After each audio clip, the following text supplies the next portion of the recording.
Welcome to our 9-month miracle. I'm Adam. And I'm Eve. We'll be your guides on this incredible journey. That's right. To view our anatomy, click the Anatomy button. To view our family album and to learn about our pregnancy, click the Family Album button. Or to get a kid's perspective on the 9-month miracle, click A Child's View of Pregnancy. To quit, click the Exit button.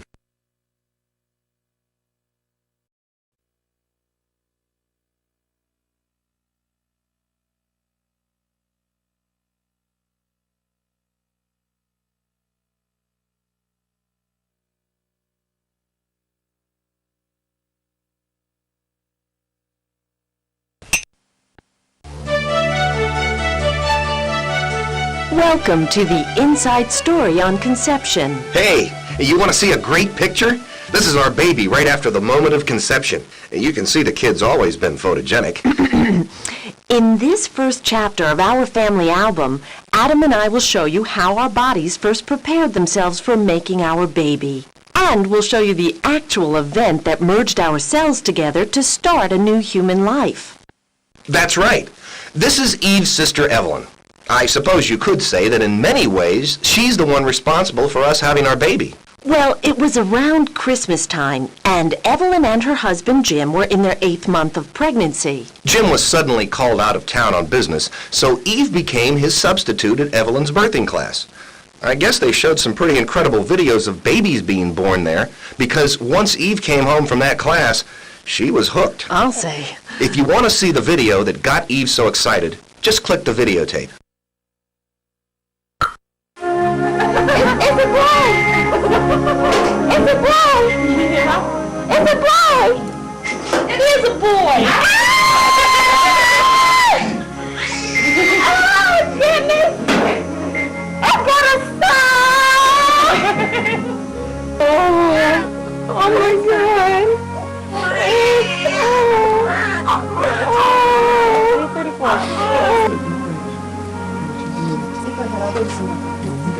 Nice job.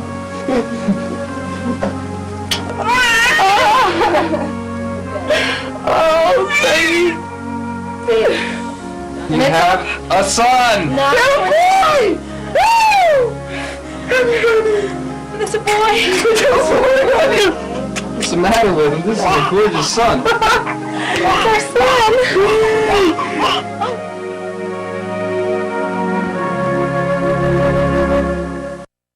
I'll admit it, I came back from Evelyn's class feeling pretty excited about having a baby. But Adam didn't come around until a while later. Evelyn had just given birth to her daughter Ellen, so we went for a late-night visit to see them. Eve and I had been married for almost 2 years at the time, and while we both said we wanted children, we never really tried to conceive. But when we stopped to take a peek at precious little Ellen in the nursery, we knew we were ready. And we started trying to have a baby over the next several months. But before we show you what happened the night we conceived, we want to show you what each of our bodies did in preparation for the big event. Just click on the picture.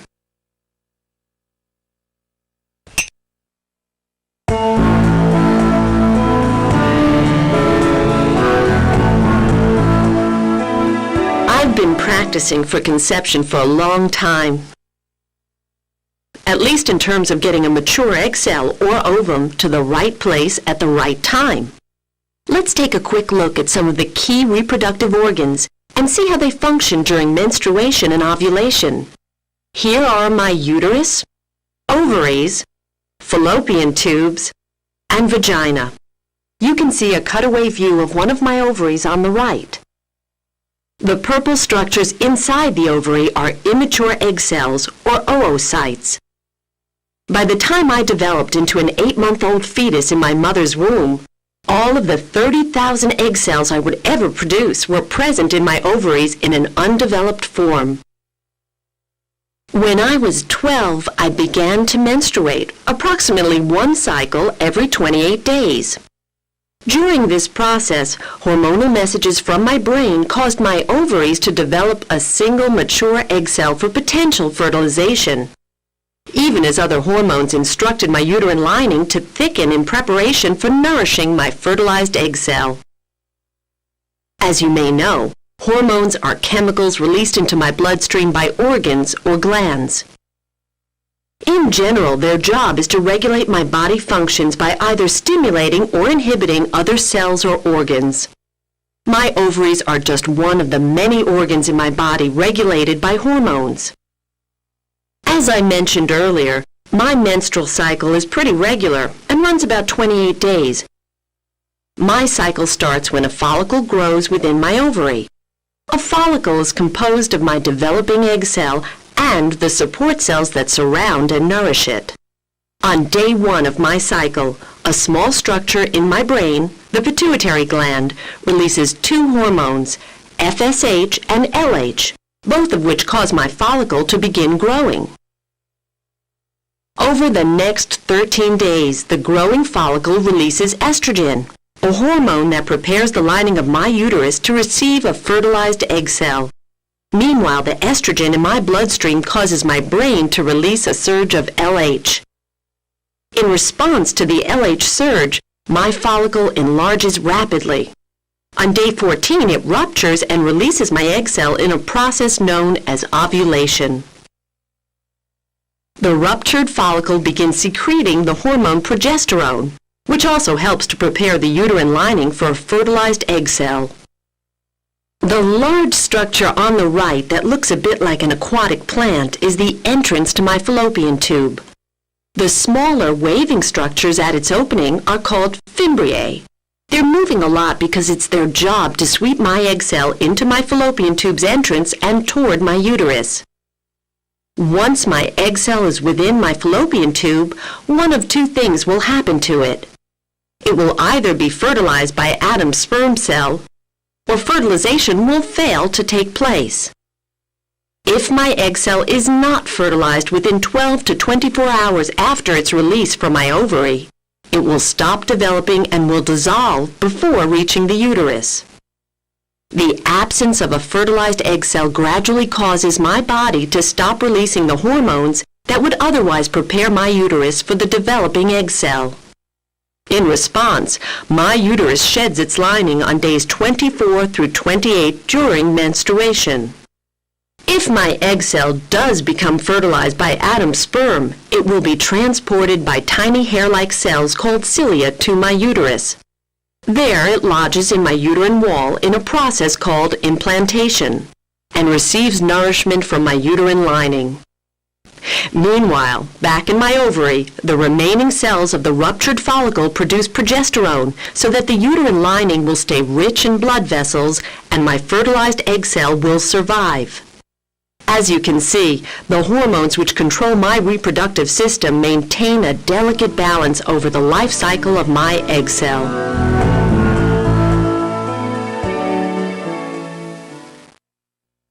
While Eve's reproductive system is preparing her egg cells for fertilization, my reproductive system is pretty busy too.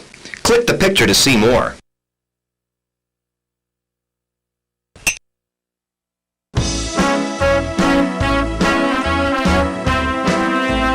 You can't produce a product without the right equipment, and I have the standard male reproductive components. Here, you can see for yourselves. Here are my testes, urethra, vas deferens, prostate, seminal vesicle, and penis. My testes contain coiled structures called seminiferous tubules, which are the sites of my sperm production. Here's a little factoid. Eve's ovaries produce only 1 egg per month, but my seminiferous tubules produce over 12 billion sperm per month. Now that's quite an output. The structure on top of the seminiferous tubules is the epididymis. The immature sperm migrate there to mature and then are stored there afterwards. This trip usually takes about 20 days. I'll just put this testicle back in a safe place before we continue. Before intercourse, my penis fills with blood and becomes erect. Then, with sufficient stimulation, an ejaculatory process begins. Here you can see the mature sperm traveling from my epididymis through my vas deferens, which is a narrow, muscular tube about 18 inches long. Its smooth muscle contractions propel the sperm forward. They arrive first at my ampulla, the widest part of the vas deferens, and then pass into the ejaculatory ducts. Here, a liquid secretion from my seminal vesicles mixes with the sperm. This secretion contains fructose sugar, which my sperm use as fuel. It also contains alkalines, which help to counteract the naturally acidic environment of Eve's vagina and uterus, so my sperm have a better chance for survival. From there, the secretions are propelled forward through my ejaculatory ducts toward my urethra, passing first through my prostate gland, where milky prostatic fluid is added, forming the substance we call semen. Finally, about a teaspoon of semen is ejected out, or ejaculated, through the far end of my urethra at the end of my penis. From the time the sperm leave my body, they have between 12 and 48 hours to find and fertilize Eve's egg cell. Most of them won't make it. Of the 300 million sperm that I ejaculate, only about 200 or so will survive to reach her egg cell, and only one of those will succeed in fertilizing it.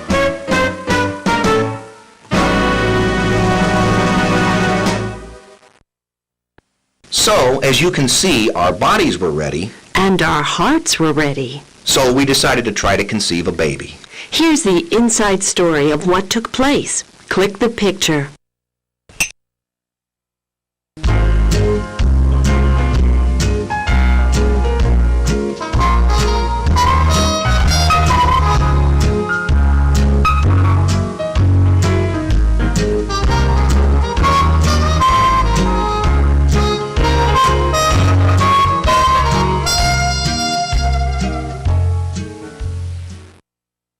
In this cutaway view, you can see both my and Adam's reproductive organs during intercourse.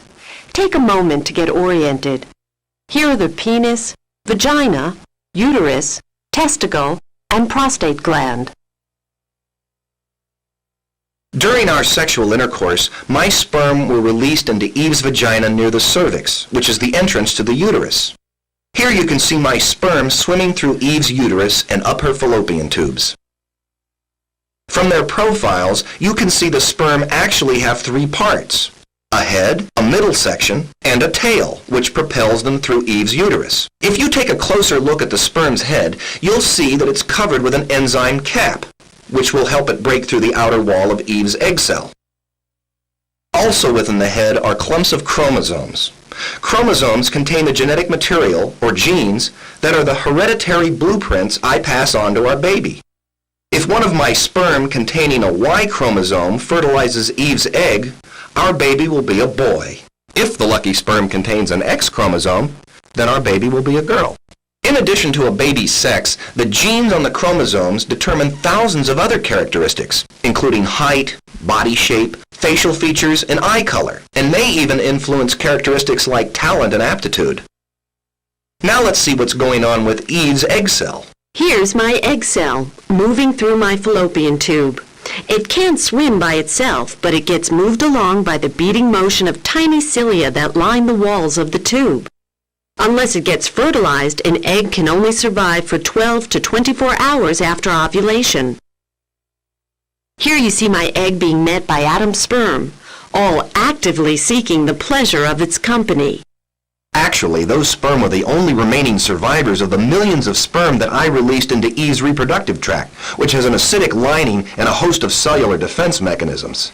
Talk about your hostile environments. Come on, Adam. You can't blame a girl for being selective. If you watch now, you can see the process of fertilization beginning.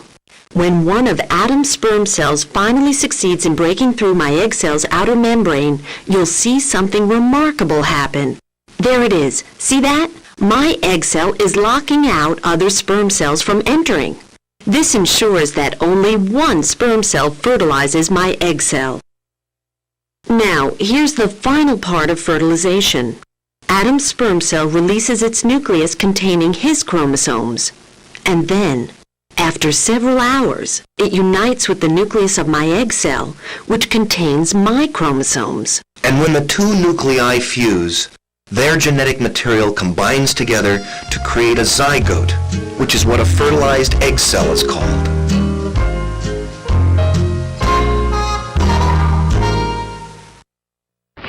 You know, Eve, It's hard to believe that something as wonderful and complex as our baby could have grown from just one cell.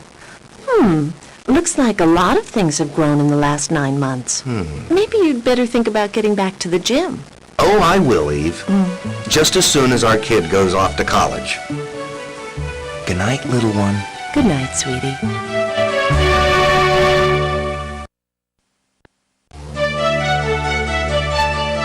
Welcome to the first month of our pregnancy. In this chapter, we'll follow the progress of my fertilized egg as it divides and grows from a single cell to a structure with hundreds of cells. We'll see it implant itself in my uterine lining, and then watch as it develops some of the basic components of our embryo's nervous system. In addition, you'll be able to share the expert information I get from my doctors on topics like pregnancy tests, exercise and nutrition, and pregnancy precautions. Our first month was a time of growth for us and our baby. We hope you'll enjoy it. In our conception chapter, we saw that one of my sperm cells was successful in fertilizing Eve's egg cell, but we really had no way of knowing about it until almost 2 weeks later. Let's take a look at how we found out. I remember that morning so well.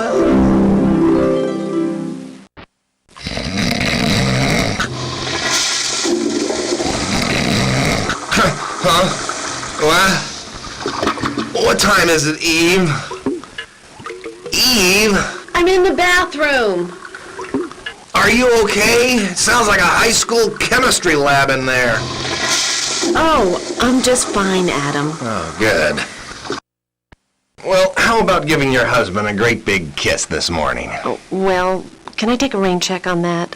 Why? What's the matter? Oh, it's not you. It's just that I've been feeling a little tired lately.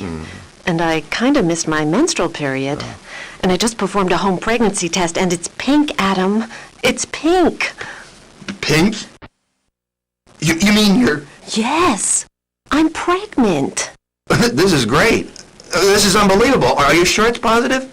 I mean, are you positive it's positive? I don't mean to be negative. I just mean I want to be sure. I called my obstetrician, Dr. Richards, yesterday morning when my test was faintly positive. She said we could come in today for a confirmation test in her office. That's great! Wow! I'm gonna be a father. What if I have a son? My boy will be the very best that he can be. Yes, sirree. He'll be the likes of you and me for everyone to see. He'll be strong. He'll be great. Oh, we're back. Later that day, we went to Dr. Richards' office to confirm Eve's pregnancy. We'll tell you about our visit later, but first, Adam and I decided to join the 9 Months Video Club, where every month we received a videotape featuring a panel of women going through their own pregnancies, discussing their own experiences firsthand. If you'd like to hear how one of the women from the 9 Months Club learned she was pregnant, or if you want to see how our fertilized egg cell is developing in my uterus, click the appropriate pictures.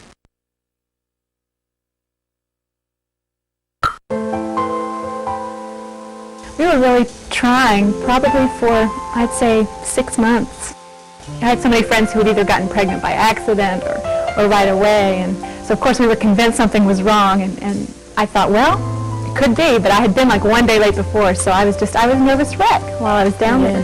And finally, Saturday, I had a girlfriend who came up and stayed that weekend with us too, and she's like, I'm taking you, we're getting some early pregnancy tests. So I thought, no, I'm not going to do this. So we went and spent $40 on 2 tests at the drugstore. And you know, you're supposed to do the first morning urine. I thought, well, I haven't done that. So actually, I think part of me was trying to think, well, if it's negative, maybe it's just because it wasn't my first morning urine. I'm giving myself an out. And we did 2 of them, 2 different kinds, and sure enough, they were both blaring. And I was so excited. And I ran down to the beach. Actually, my husband was swimming in the ocean. And I just walked right down there into the water, and I was like, Jack, come here. So it was really neat. I said, I'm pregnant. He's like, what do you mean?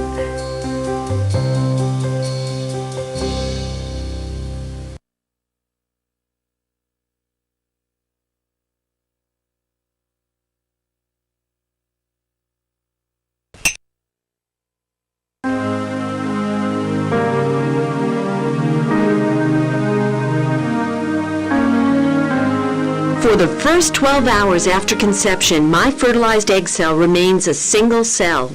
After 30 hours or so, it divides from one cell into two. Some 15 hours later, the two cells divide to become 4. At the end of 3 days, my fertilized egg cell has become a berry-like structure made up of 16 cells. This structure is called a morula, which is Latin for mulberry. During the first 8 or 9 days after conception, the cells that will eventually form my embryo continue to divide. At the same time, the hollow structure in which they have arranged themselves, called the blastocyst, is slowly carried toward my uterus by tiny hair-like projections in the fallopian tube called cilia. The blastocyst, though only the size of a pinhead, is actually composed of hundreds of cells. During the critically important process of implantation, this structure must attach itself to my uterine lining or my pregnancy will fail to survive. If we take a closer look at my uterus, you can see that the blastocyst actually buries itself in the uterine lining, where it will be able to get nourishment from my blood supply.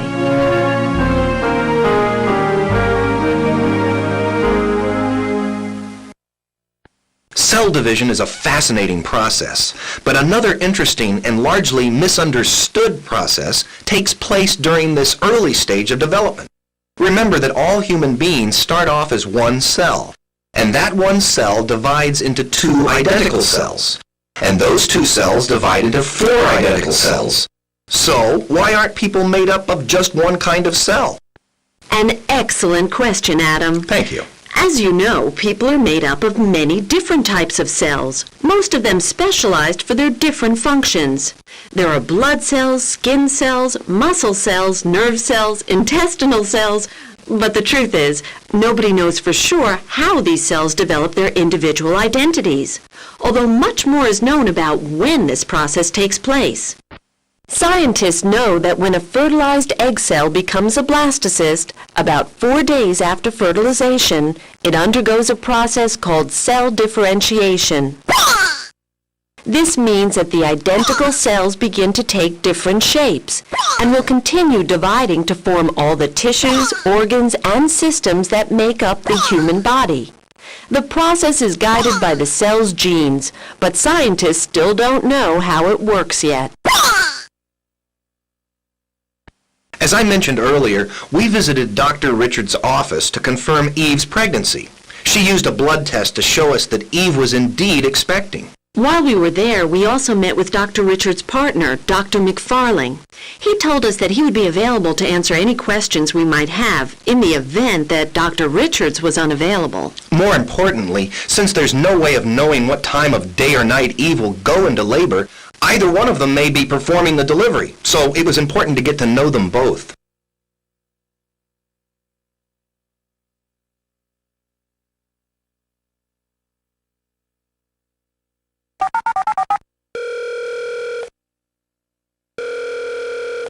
Hello? Hello, Dr. McFarling. This is Eve. Well, hello, Eve. Adam and I enjoyed meeting you today. We were wondering if you could give us some information. What would you like to know? Our question is, how do pregnancy tests work? Pregnancy tests work by detecting the presence of HCG, or human chorionic gonadotropin, in the mother's blood or urine. HCG is a hormone produced by the placental cells during pregnancy, which is released into the bloodstream of the mother. Once in the mother's bloodstream, HCG circulates to her ovaries, causing them to produce estrogen and progesterone. These last 2 hormones prevent the uterus from shedding its lining through menstruation. I see. Well, you said that HCG is released into the mother's bloodstream, but how does it get into her urine? HCG shows up in the mother's urine because her blood is filtered by her kidneys, and HCG is passed out in the urine as a waste product. Oh, I see. Well, is there any reason you would perform a blood test versus a urine test? Blood tests provide an earlier, more accurate detection of HCG than urine tests. In fact, urine tests can be influenced by the amount of fluid that a mother drinks, which dilutes the concentration of HCG. That's also why some tests require a morning urine sample, which is when the urine is most concentrated. Ah, that makes sense. Well, thank you very much for your help, Dr. McFarling. Anytime you have a question about your pregnancy, feel free to give me a call. Thanks, I will. Goodbye.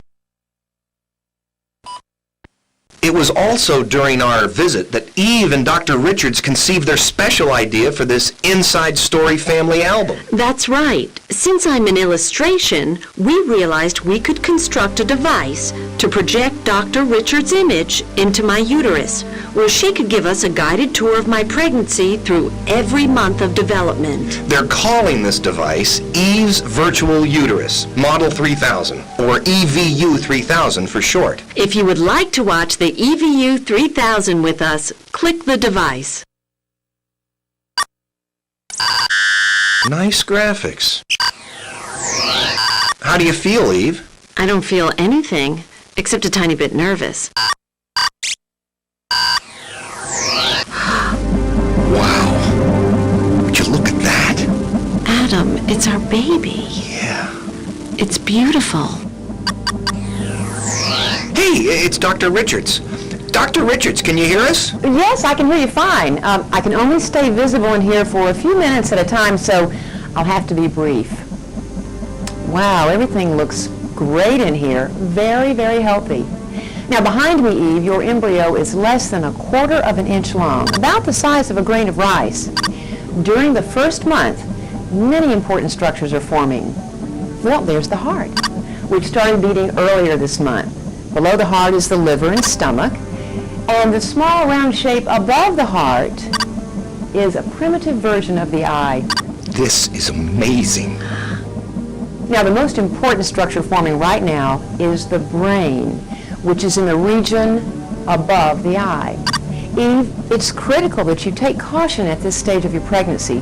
Certain kinds of drugs like alcohol, seizure medications, and tetracycline can cause harm to your embryo's developing brain. Let me know immediately if you have any questions. I will.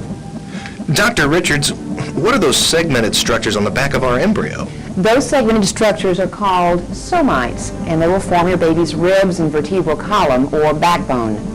Well, notice how the somites start behind the embryo's head and curve around to this tail-like appendage, which eventually forms the baby's sacrum and coccyx at the bottom of the vertebral column. Well, you can see it looks much different from the adult version. Later on, take a look at your own vertebral column to see how much it changes. It's most easily seen from your back view. Well, it looks like my time is up. Give me a call later. I'd like to know how you like this experiment. Goodbye.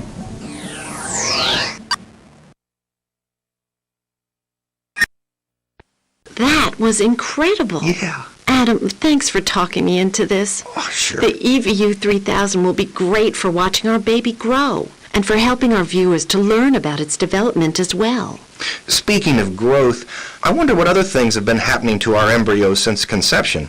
Didn't Dr. Richards mention that the nervous system was developing rapidly? That's right. If you would like to see how quickly the nervous system grows during the first month, click the picture.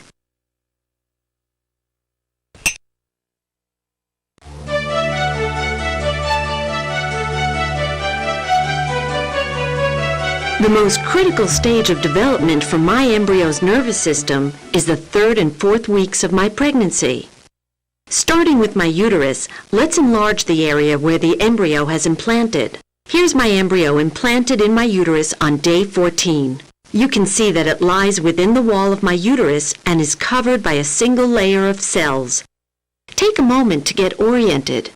There's the yolk sac, which makes blood cells for the embryo, and the amnion, which surrounds and protects the embryo, and the blood vessels that will help form the placenta.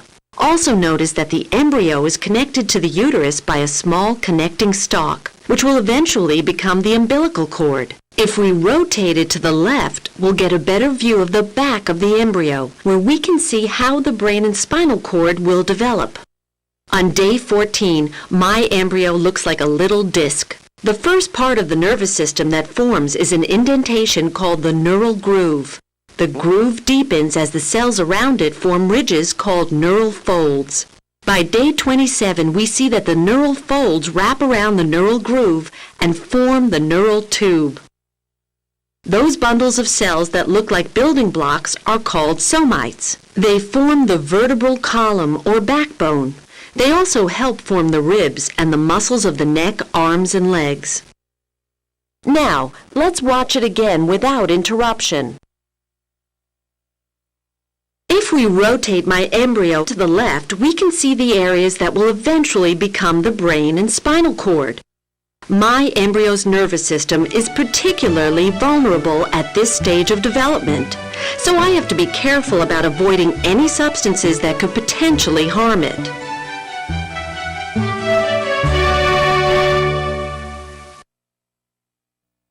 So that's why Dr. Richards advised you to keep away from drugs, alcohol, tobacco inhalants, and some prescription medications during the early part of your pregnancy, because those substances could harm our embryo's developing nervous system. That's right, Adam. But it's also important for me to avoid those substances throughout the whole 9 months of my pregnancy. And as Dr. Richards mentioned, I also have to eat well and exercise.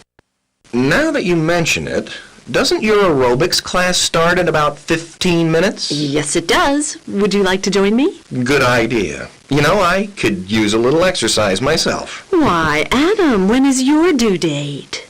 Huh? Oh, I get it. My protruding waistline. It looks like it might be twins. Very funny, Eve. Or triplets. All right, all right. Or quadruplets. God, now cut it out, Eve. Or quintuplets.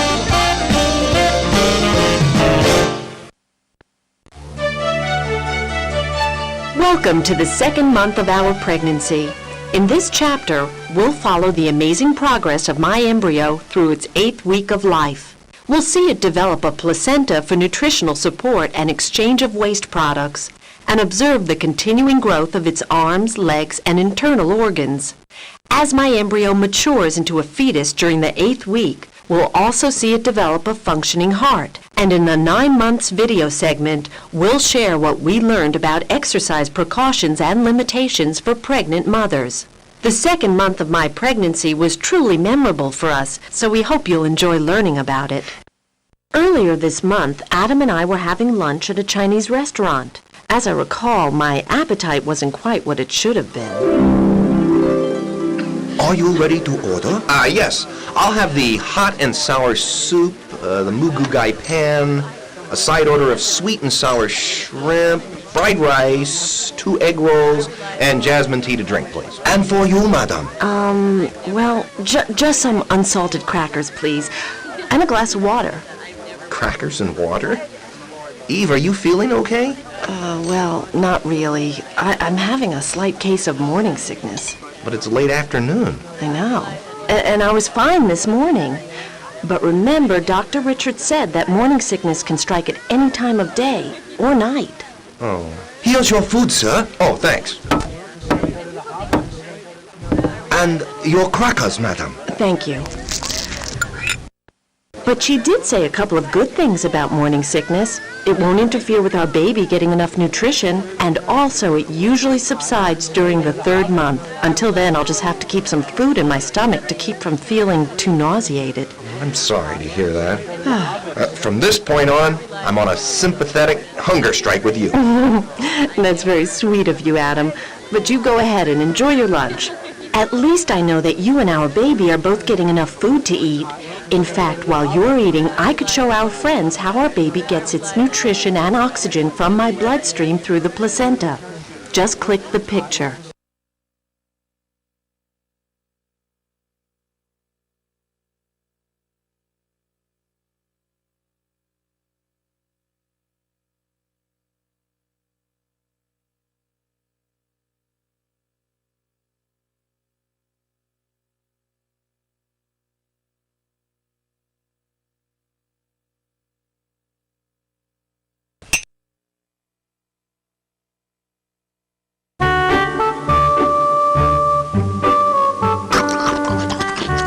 Many people have mistaken ideas about how a growing embryo eats and breathes in the uterus. This is not how it happens. From the earliest stages of its development, my growing embryo requires nutrition and oxygen, and a disposal system for the products of its metabolism. All of this is accomplished by the placenta. which allows my growing embryo to eat and breathe while in my uterus. To get some perspective on how the placenta began, let's go back to day 8. This hollow ball of cells moving through my uterus is the blastocyst, searching for an implantation site. Here you see its outer layer beginning to extend out and implant in my uterine lining, searching for the uterine blood vessels that would nourish it throughout my pregnancy.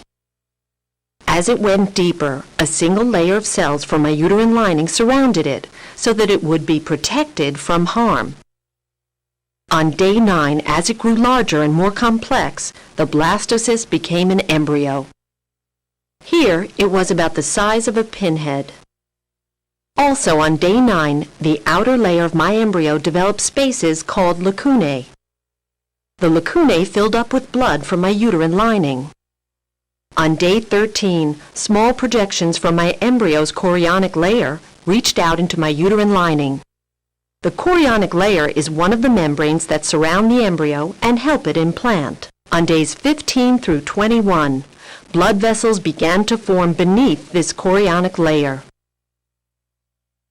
Around day 21, my embryo's bloodstream and my own were in such close contact that nutrients and oxygen could cross from mine to my embryo's. This was how my embryo first got its food and air from me, and technically this is when the placenta began to function. Let's magnify this area so you can see what I'm talking about. Here you see a vein and an artery from my embryo in close contact with the blood in my uterine lining. Inside the blood vessels you can also see red blood cells, which carry oxygen. The two blood streams are separated by a thin collection of tissues in the placenta called the blood barrier. This barrier permits small particles like nutrients and oxygen to pass from me to my embryo, and allows waste products to pass from my embryo back to me. The blood barrier also prevents many large or potentially harmful particles from entering our embryo's bloodstream. Notice that the red blood cells do not cross from my bloodstream to my embryos. You may be wondering how a mother's blood cells could be harmful to her growing baby, and why it's important to keep the two bloodstreams separate. If the mother's blood type is positive, and her embryo's blood type is negative, then the mother's blood cells would treat the embryo as an invading foreign organism and try to destroy it. Now you can see why the placenta and its blood barrier are important for supplying our embryo with nutrition and oxygen, removing its waste products, and preventing harmful substances from getting into its bloodstream.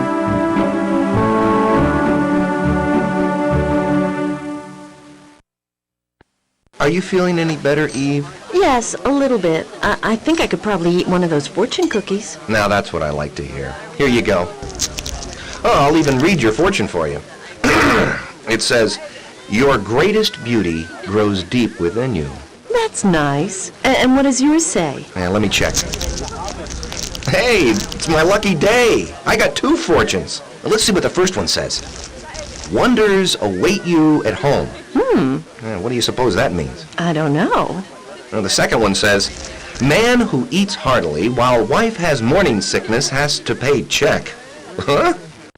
Later, when we got home, Adam had a discovery. Hey, Eve, now I know what that fortune cookie meant. Oh? Yeah, look, we just got a special delivery package from Dr. Richards. It's our own EVU 3000. That's great! I can't wait to watch it. If you would like to see how our baby is doing this month, click the EVU 3000.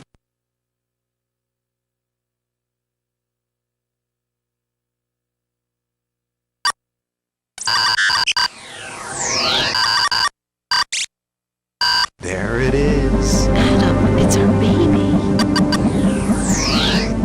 Hello out there. Oh, and there's Dr. Richards. Doctor, how does everything look? Everything looks very good to me. We're now at the 6th week of development, and your embryo is about a ½ inch long. At this stage, the internal organs are still forming inside the trunk. Also, you see the arms and legs have grown considerably, and the fingers are just starting to develop on the hands. The toes will be visible in a couple of days. By the end of the 8th week, you'll start to see bones appearing in the upper and lower limbs. That's also when we stop calling your growing baby an embryo and start calling it a fetus. Dr. Richards, isn't that the umbilical cord coming out of our embryo's midsection? Yes, it is, Eve. As you know, the umbilical cord is the very lifeline between you and your baby throughout your entire pregnancy. Its job is to carry nutrients and waste products back and forth between your embryo and its placenta, which is attached to your uterine wall. Could you tell us about the importance of the placenta from a medical perspective? Of course. The placenta is where nutrients and waste products are exchanged between mother and baby. Well, here, let me demonstrate. Imagine that there are two different blood streams flowing side by side, the mother's and the embryo's.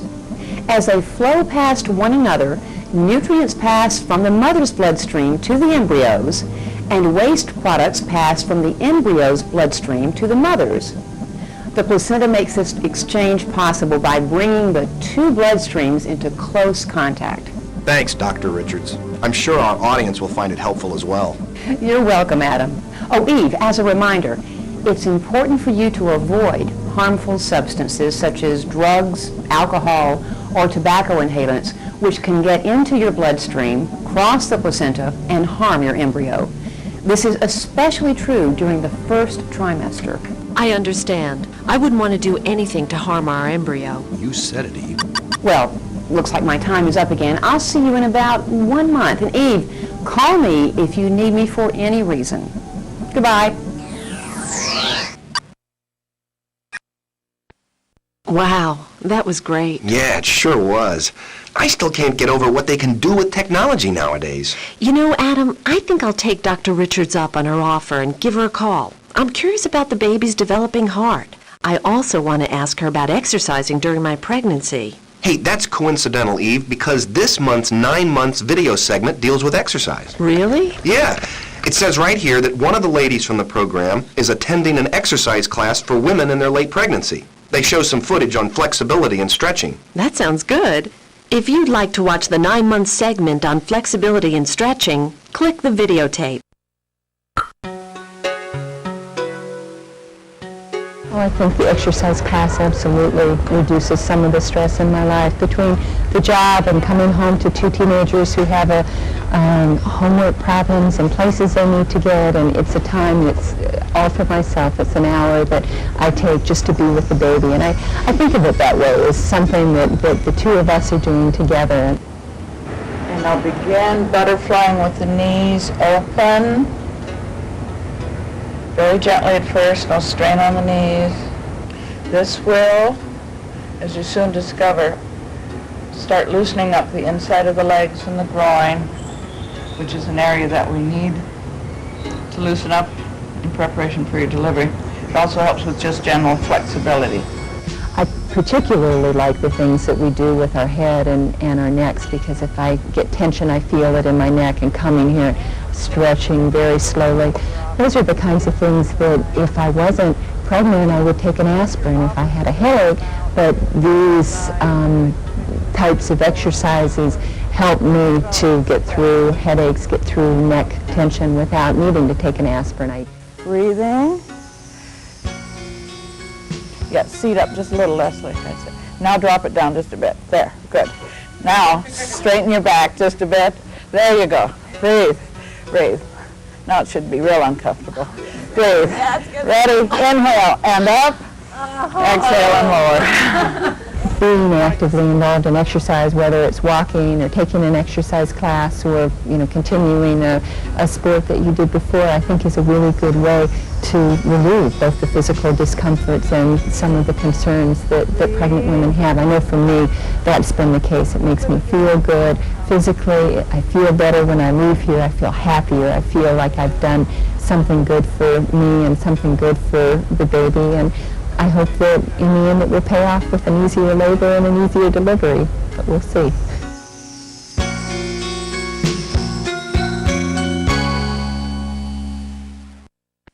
After watching the 9 months video, I called Dr. Richards with some questions about what exercises were healthy for me during my pregnancy. She was busy with the delivery, so Dr. McFarling took my call instead. You can hear Dr. McFarling's answers to Eve's questions by clicking the prescription button. And you can also get more information about exercise during pregnancy by looking it up in the index of our family album. Before Dr. McFarling got off the phone, he did tell me that our baby's heart was developing normally and that everything looked fine. We were both relieved to hear that.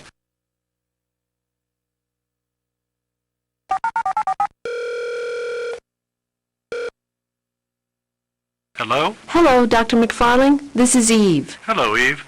I just had a few questions about exercise. I jog 3 times a week and take aerobics classes.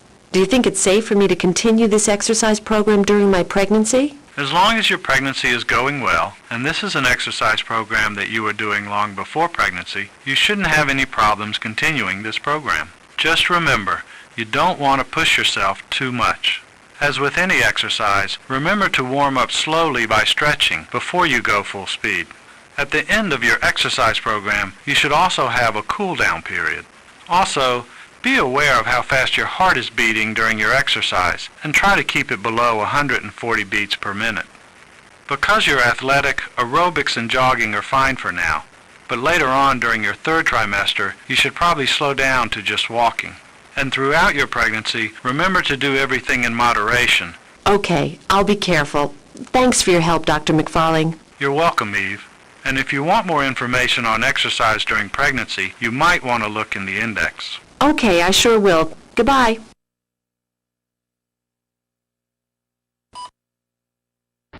Later that night, I was having trouble dozing off. What's the matter, Eve? I can't sleep. I've been thinking about our embryo's heart ever since we spoke with Dr. McFarling. I remember how my freshman biology teacher once said that when an embryo's heart is developing, the mother is like the world's greatest watchmaker. She has to get the watch ticking and keeping accurate time before she even finishes making the watch. Now that I'm the watchmaker, it just seems so amazing. Adam, I'm building a little heart inside of me. That is amazing. Well, if you're going to stay up thinking about hearts, we might as well share the experience with our friends. Great idea. If you want to learn more about the development of my embryo's heart, just click the picture.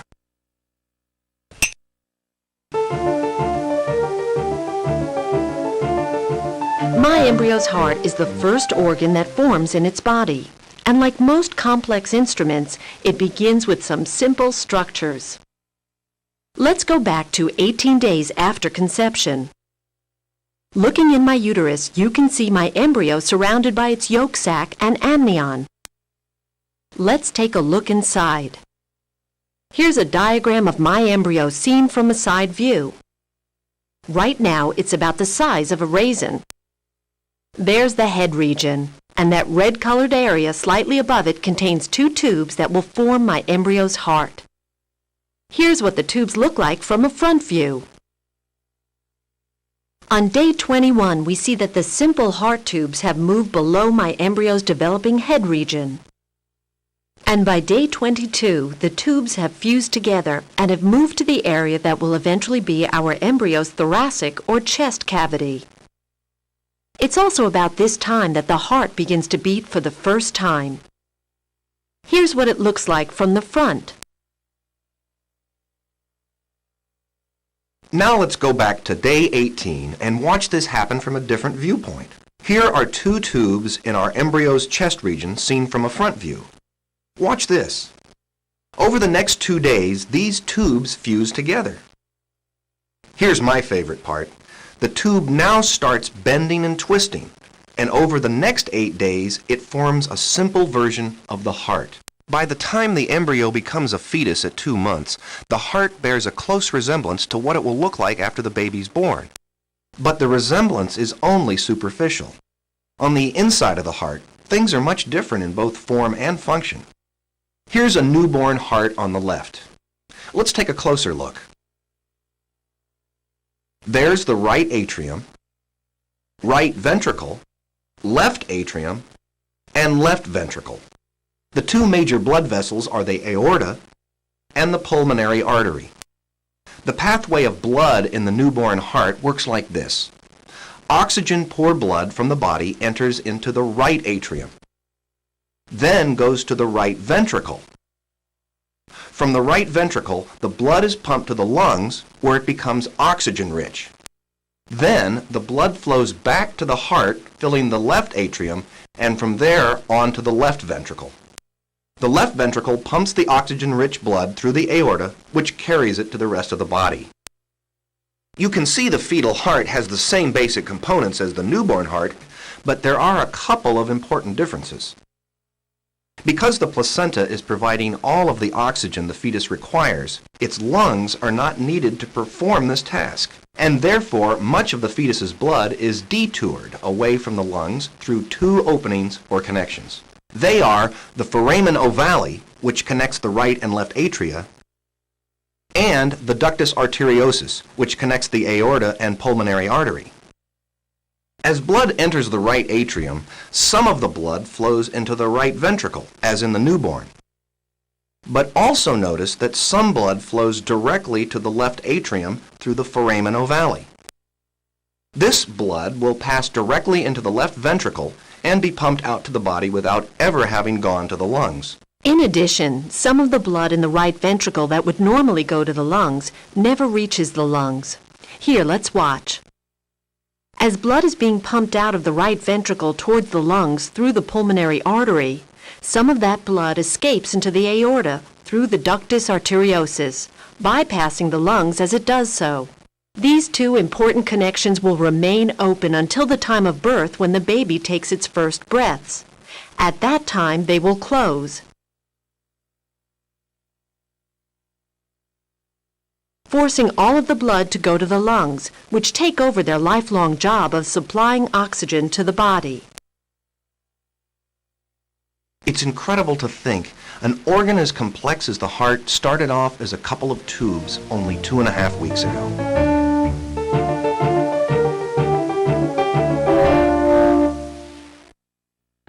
Adam, with all this logical architecture, how did our hearts get associated with something as illogical as love? Well, it's like the French philosopher said, Eve. The heart has its reasons. The reasons know nothing of. Very poetic, but I think you're putting Descartes before Deshorse. What? Good night, Adam. Ah, yes. To sleep, perchance to dream. Good night, Eve.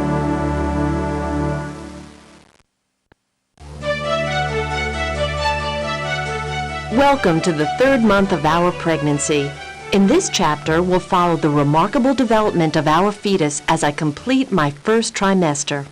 You can join us as we take an animated look at the development of the face and see the development of the skeleton and fingers as well.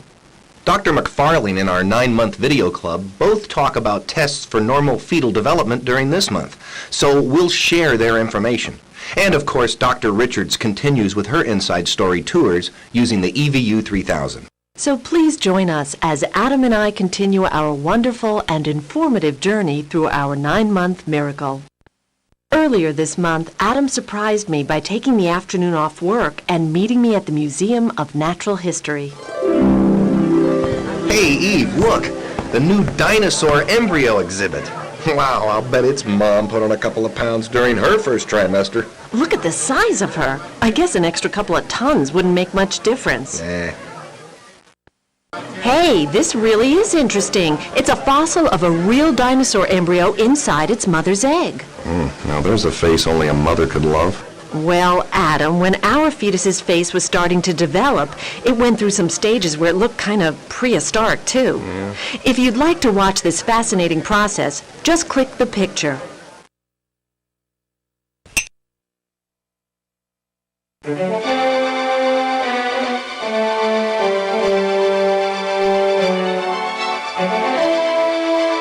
During the first month of development, when our fetus was still an embryo, its face started as a series of paired tissue mounds called branchial arches. Take a look from the front. Our embryo's face actually formed from the first branchial arch along with the area just above it.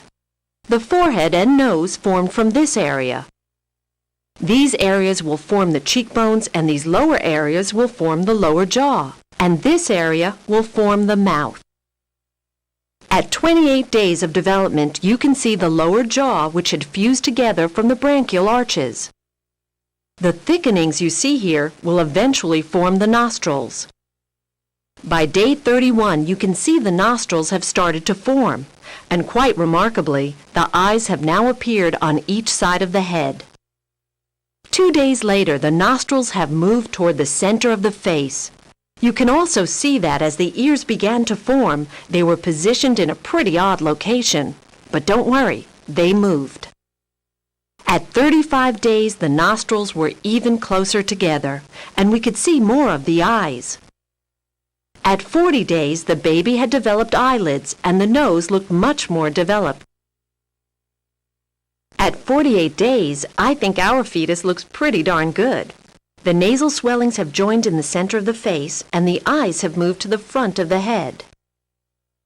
3 weeks later, our fetus looked more human than ever. What can I say? I'm a proud mother. Let me show you the entire process again.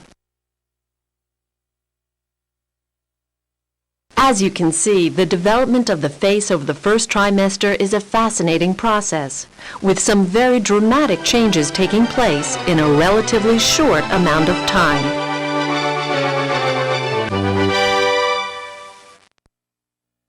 During the 3rd month, we also met with Dr. Richards at her office. Both of us were very excited about seeing our baby again using the EVU 3000. If you would like to watch with us, click the device.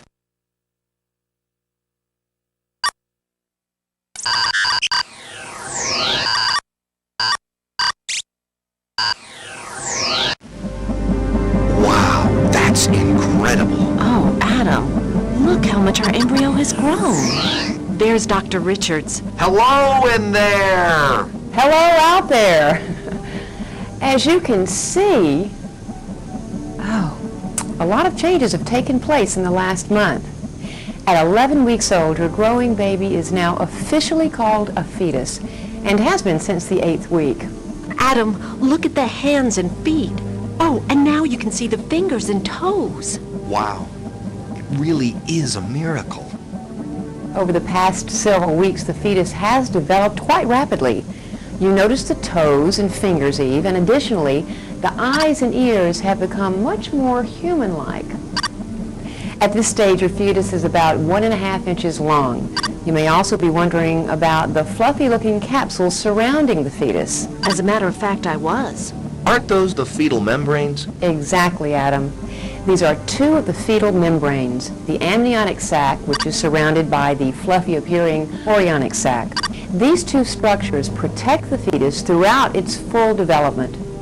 The fluffy chorion has small finger-like projections which attach to Eve's uterine lining, anchoring it firmly into position. Inside the amniotic sac is amniotic fluid, in which your fetus is completely suspended. The amniotic fluid provides excellent shock absorption, protecting your fetus's delicate organs and allowing it to float quite comfortably. Notice the small movements in the arms and legs. Adam, look, our fetus is moving. Yeah, I see. Dr. Richards, should Eve be able to feel these movements yet? Well, it's still too early yet. Most of the fetus's movements are small jerking motions, and hiccups are common for the fetus at this stage. But later on, as the fetus is grown in size, movement will be more noticeable to Eve. But for now, all she may feel are slight tingling sensations, but even this is rare. Is that small balloon-like structure the one on your right, the fetus's yolk sac? Certainly is, Eve. Yolk sac? Well, I thought only chicken eggs had yolks in them. Well, Adam, human eggs do too, at least for a few weeks after fertilization. The yolk sac's main job is to provide the developing embryo with all the blood cells it requires during the first 6 weeks of life. By the 3rd month, however, the bone marrow, liver, and spleen have developed enough to take over their lifelong job of supplying the blood cells to the body. As a result, the yolk sac shrinks down to the size you see here. Eventually, that stalk below it will detach and the sac will dissolve. Wow, that really is amazing. You know, it's kind of like the fetus runs off of external battery power just long enough until its own internal power source develops. Then it just throws the battery away. Yes, I guess you could say that. Next month, we'll talk about why Eve's diet is crucial for making sure that her fetus is getting the right amount of fuel to develop an adequate power supply, so to speak. Uh-oh, I'm beginning to break up, so I'll see you next month. Goodbye.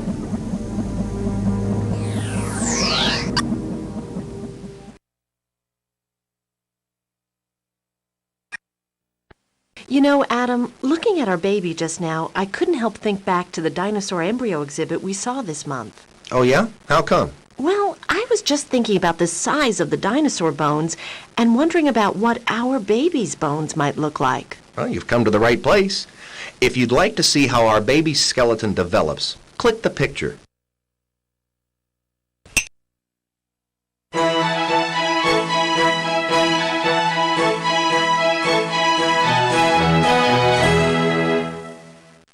Our baby's skeleton began as fragile membranes and cartilage. But after 3 months, the membranes and cartilage started turning into bone, providing protection for the internal organs and a solid framework for the muscles. Let's go back to late in the 2nd month to see how everything started. At that point, our fetus's skeleton was made up of thin membranes, which were about the thickness of paper tissue, and soft, flexible cartilage, like the kind you find in your ear. Over time, both of these would turn into bone in a process called ossification. Ossification occurs in 2 ways. The first is when membranes turn into bone. If we look at our fetus during the 3rd month, we can see that the membranes on the side and back of the skull are starting to ossify. That means that the bone tissue is slowly growing over the area where the membranes once existed. Eventually, these bone plates will grow together, forming the cranial cavity which protects the brain. Looking ahead until when our baby is close to birth, you can see the bones of the skull still have gaps between them. These gaps, called fontanelles, allow room for the baby's brain to grow, and also enable the head to be compressed during delivery.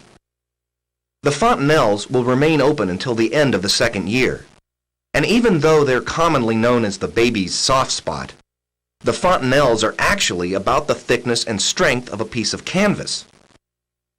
The bones of the skull won't stop growing until our child reaches adulthood. That's when the joints between the bones, called the sutures, will fuse together.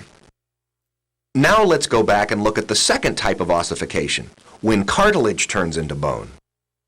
Now, most of the bones of the skeleton, like the arms, legs, ribs, fingers, and backbone, start off as cartilage. We can get a good idea of how cartilage turns into bone by looking at this portion of the hand. Here's what it looks like on the inside. From the 2nd month until the end of the 3rd month, remarkable changes take place. Watch the middle of the cartilage. Both the inside and the outside turns into bone, or ossifies. This is how the bones will continue to grow until adulthood, from the middle of the bone outward. That way, they can continue to increase in their length and width. And now, if we look at the hand during month 3, it looks like our fetus could palm a basketball. What an athlete. That explanation certainly answered all of my questions, but the next day at work my curiosity turned to concern when my friend Susan, who was 5 months pregnant, confided in me that she had recently undergone amniocentesis to check for birth defects and was waiting for the results to come back. Susan's doctor said that Susan was in a high-risk group because she was over 35 and her family had a history of sickle cell anemia. And even though her AFP test turned out okay, her doctor recommended the amniocentesis procedure to confirm the results. To calm her fears, I invited her over for dinner after work. Later, we watched the 9 months video segment, which talked about some of the tests that Susan went through. If you would like to watch the video also, click the videotape.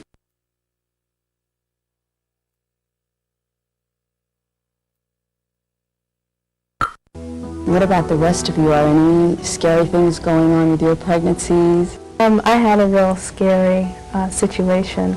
I tested positive for the alpha-fetoprotein test. And my doctor told me that that test could show indications of spina bifida. I had to go in and have a level 2. Well, first they had to repeat the AFP test, and that's simply a blood sample. And then the second thing I had to do was to get a level 2 sonogram. And the radiologist paid very close attention to the baby's spine and took measurements to make sure it, had developed correctly. And I repeated the AFP test with the blood sampling, and it still came out with a high reading. So I had to get an amniocentesis, and that was very scary for me because I've heard stories about this long needle that the doctors stick into your stomach. But I was so worried about the baby and the possibility of genetic problem or something being wrong with it, that it was frustrating because the amniocentesis results, the complete results, took 2 weeks to get. So that was really a very scary time for me. A long time to have to wait to get that information. Yeah. And I was really concerned because fortunately the AFP levels that were found in the amniocentesis were normal for the baby, and the doctor explained that that is the best indicator. So I felt better, and there was also a chromosome test taken to make sure that there was nothing else genetically wrong with the baby, and that came out normal as well. About 2 weeks after watching the 9 months video, my friend Susan got some good news. Her amniocentesis results came out fine. She and I were both so overjoyed that we went shopping for baby clothes all day Saturday. We talked some more about the test results, and it was great to see her so relieved. Even though she felt better, I still had a lot of questions about genetic tests, so I gave Dr. McFarling a call. Just click the button to hear more, or go to the index to see more about genetic tests.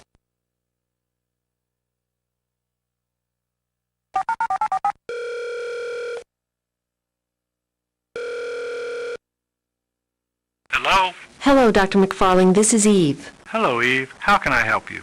I have some questions about genetic tests. Could you tell me about amniocentesis, CVS, and AFP tests? Sure. Amniocentesis is a test where some of the amniotic fluid which surrounds the fetus is removed and tested for genetic problems. This test is most often given to women who have had a history of genetic problems, such as Down syndrome or sickle cell anemia, or for women who are over 35. It's usually given between the 16th and 18th weeks of pregnancy. CVS, or chorionic villus sampling, is when placental tissue is removed from the chorion and tested for genetic problems. Like amniocentesis, this test is given to women who have had genetic problems in their family, or for those who are over 35. It's usually done between the 8th and 12th weeks. I see. What about the AFP test? The AFP, or alpha-fetoprotein test, is normally offered to all pregnant women between the 16th and 18th weeks as part of the general screening process. In this test, a blood sample is taken from the mother and tested for the AFP hormone, which is produced by the fetus. Abnormal levels of this hormone may indicate problems like spina bifida or anencephaly, which are both disorders of the neural tube. Should I be concerned about genetic defects? I don't think you should be overly concerned. You're under 35 years old, and your medical records show that there's no history of genetic defects in your family or A.D.A.M's. That's good. I was a little concerned about that. Well, thanks for answering my questions, Dr. McFarling. Anytime, Eve. Just give me a call whenever you want information about your pregnancy. I will. Goodbye. And that's how our 3rd month went. I hope you enjoyed it. Oh, I'm having trouble getting to sleep tonight because of Adam's tossing and turning. I wonder what he's dreaming about.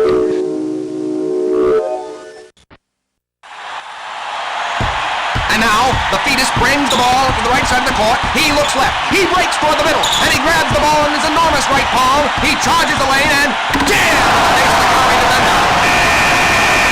What a play!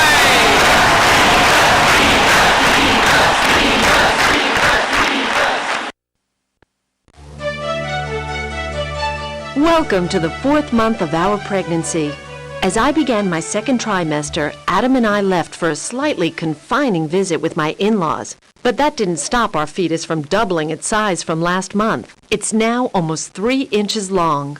During this month, you'll see the process of sexual differentiation where the fetal sex organs become either male or female. And Dr. Richards continues her EVU 3000 tours with us, too.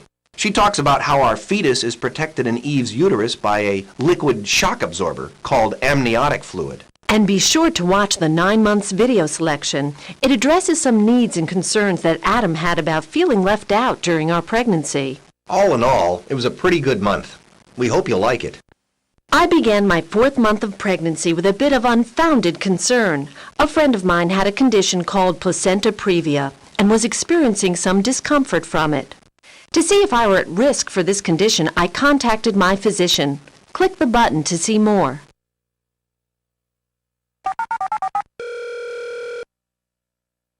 Hello? Hello, Dr. McFarling. This is Eve. Well, hello, Eve. How can I help you? Well, a friend of mine has placenta previa. Could you tell me what it is and whether my friend will be okay? Placenta previa is a condition where the placenta implants over the opening or os of the cervix and blocks the baby's exit from the uterus during birth. As for your friend's case, let me assure you that while placenta previa is a serious condition, it is very rarely life-threatening to the mother or her baby. Normally, there's no pain associated with this condition, just some bleeding that occurs late in pregnancy. Having placenta previa usually means that a vaginal delivery is impossible and the baby has to be delivered by cesarean section. With modern medical care, your friend should be fine. I'm glad she'll be okay. I was kind of worried about it. But Dr. McFarling, should I be concerned about having placenta previa? I don't think you should be overly concerned. It usually occurs in less than 10% of pregnancies and is more likely in women with a history of a previous placenta previa or a history of uterine scarring, as can be found following a cesarean section. In a few weeks, we'll take a look at your ultrasound, and then we can see if the placenta is growing in a good location. Thanks, Dr. McFarling. You've been really helpful. I hope I've been able to answer your questions. You have. Thanks again. Goodbye. I felt better after talking with Dr. McFarling, but Adam seemed a little withdrawn. Adam, you've been uncustomarily quiet all day. Is there anything wrong? Well, no, not really. Come on, what is it? Well, it's nothing, really. Uh-huh. Let's watch the latest installment from the 9 months video club. All right. If you would like to watch with us, click the videotape.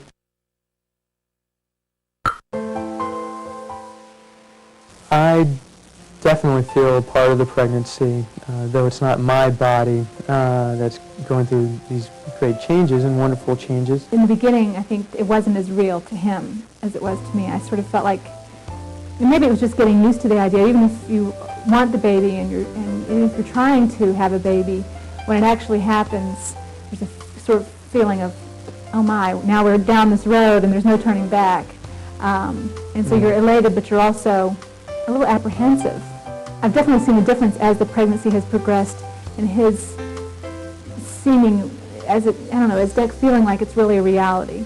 I keep asking him sometimes, aren't you, does it bother you that you won't ever be able to feel what this is like, to feel this little child moving, I think so. Well, it's not the same. I always, he's sort of like, well, I'm very excited and I'm glad it's you. So I guess nature took care of that. The effect on me has been that there's a great anticipation, of course. I'm also thinking of things that I normally did not think about, such as, family finances. As soon as we got pregnant, went out and got life insurance, made sure that, we were, which we were, but on health insurance. So along with that, there's a lot of discussion, which I never would think about that much, at least, is about, gosh, how's the best way to handle various situations. I'll be in the grocery store and I'll see something happen, the kid in the aisle and the parent will react, and I'll go, should I react that way or not? And or do I like the way that father is interacting with his son or daughter and describing something, or and so I'm very observant of that and trying to figure out, okay, how do we want to be as parents? Because there's certain things that are going to be said, and the genetics we're not going to have any effect on, but there's a whole host of things that we are going to have great impact in.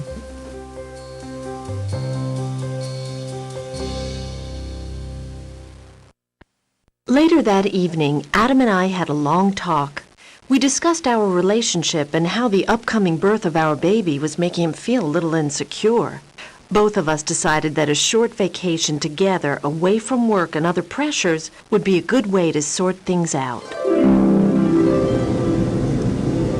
Adam, do you think it's okay for me to be flying while pregnant? Dr. Richards said it was okay for you to fly, so I doubt the baby will notice too much.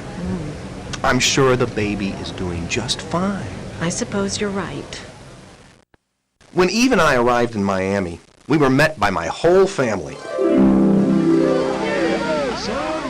Adam, this is supposed to be a restful vacation. This looks like the reception line from our wedding. Is everybody in Florida staying with your parents? Not Uncle Julius. Oh, that's good. Actually, Adam's parents were lovely. We hadn't told them I was pregnant until we arrived. And when they found out, they treated me like a queen, which meant we got the fold-out couch with the thickest mattress. Mostly, I sat and relaxed at the beach, while Adam practiced his parenting skills on his 4-year-old nephew, Christopher.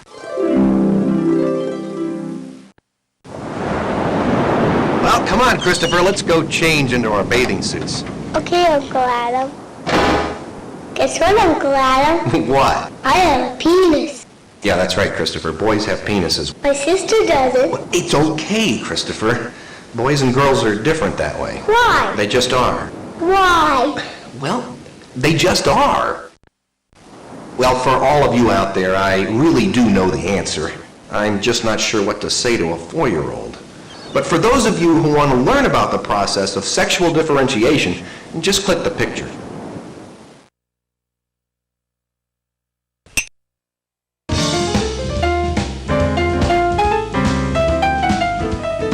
A baby's sex is determined at the time of conception.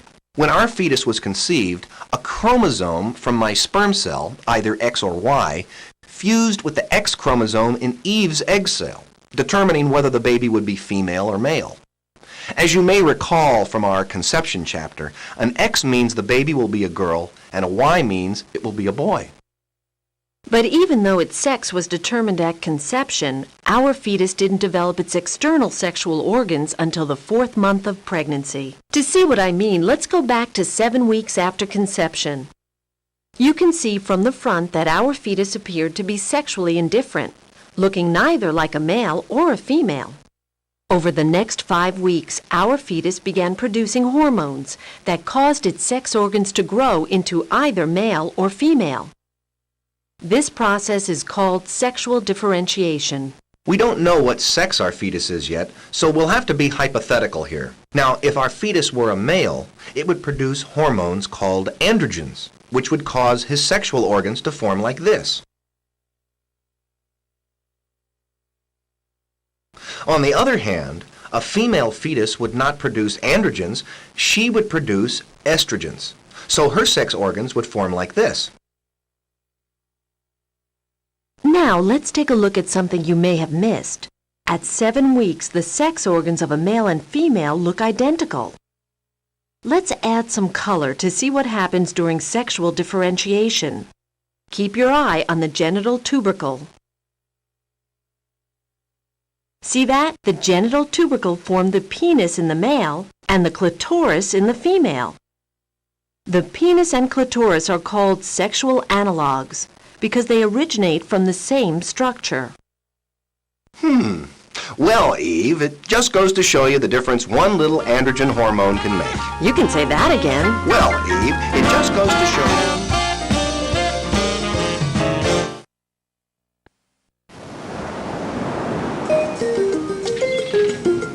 Adam squirmed out of telling Christopher about sexual differentiation by offering to play Shark Attack with him in the water. The old distraction ploy. Meanwhile, I was getting ready to see how our baby was doing. Hey, you kids! I'm starting the EBU 3000! Adam, Why don't you bring Christopher out of the water so we can all watch it together? Coming, Eve! Be right there! Come on, Christopher, let's go. And if you'd like to watch with us, click the device.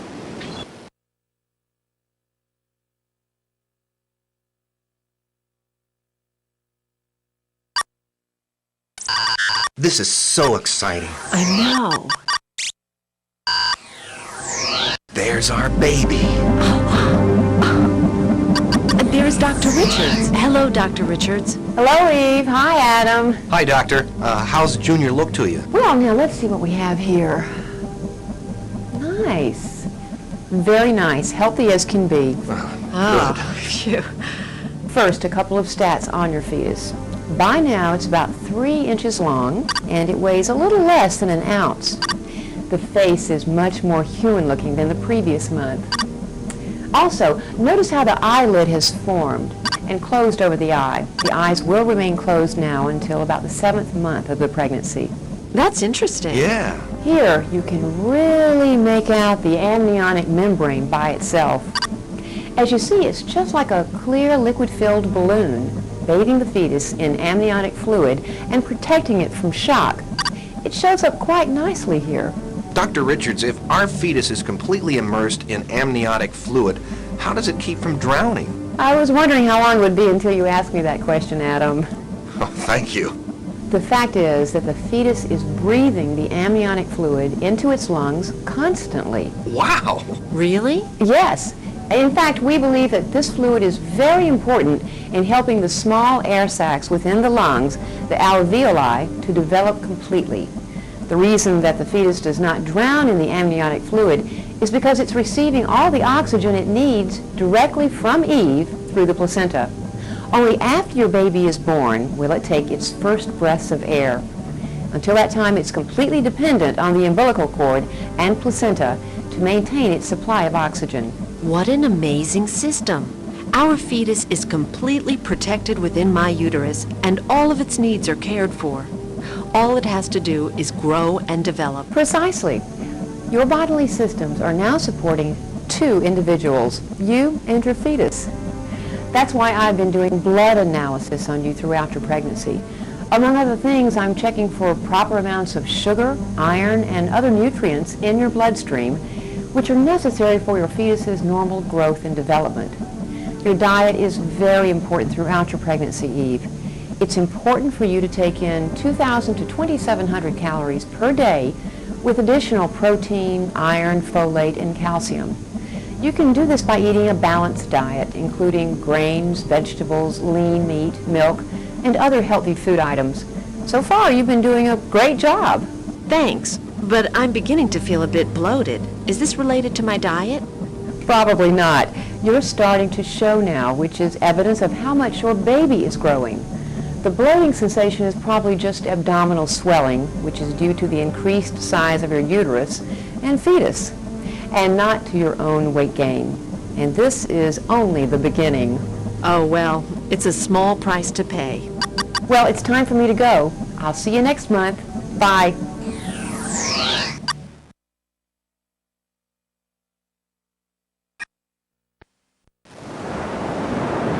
Adam, did you hear what Dr. Richards said? Sure. She said, I'll see you next month. No, not that. She said this was only the beginning of my weight gain. Well, Eve, you are pregnant, and there's still 5 months to go. Hey there, listen. You've got a tough job ahead of you. You're making our baby inside your body. You have to eat so everything goes well in its development. And of course, I have to eat to keep up with you. Feel better? Mm-hmm. How's your appetite these days? Dinner would be delicious. You know, I think I'd like some shrimp. I want a hamburger. Maybe some crab legs. And some french fries with ketchup.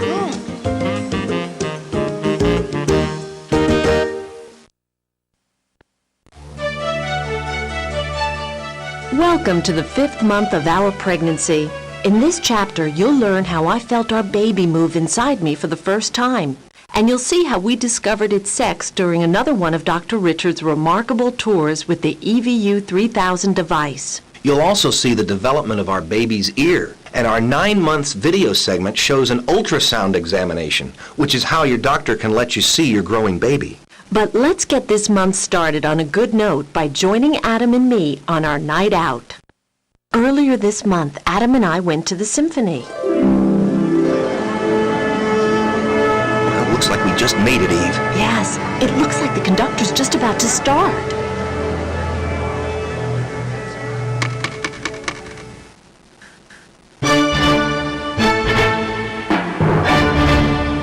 Hey, Adam, I felt a move. Move? We can't move. These are our seats and the music's playing. Not us, Adam. The baby moved. I just felt it. The baby moved? The baby moved! Hey, quiet. Oh, sorry. Movement? It's Beethoven's first movement. What? Oh, no, I said the baby moved. I guess baby and Beethoven kind of rhyme. Time? It's about 8:30. Right. Sounds like he's related to Beethoven. Oh, speaking of sounds, I wonder if our baby's moving because of the music. If you'd like to see how our baby's ears are developing, just click the picture. Kick my sister? Whatever for?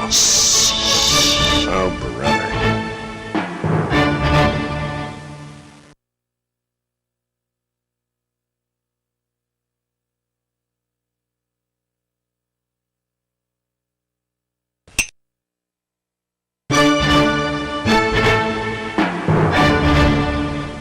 During the 5th month, our baby's outer ears were almost fully developed.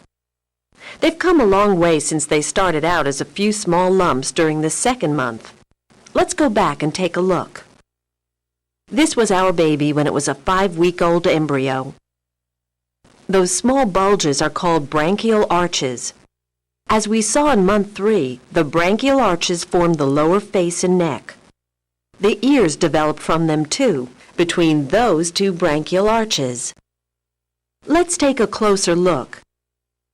In the 5th week, they were smooth. But a week after that, tiny bumps called auricular hillocks formed on each branchial arch.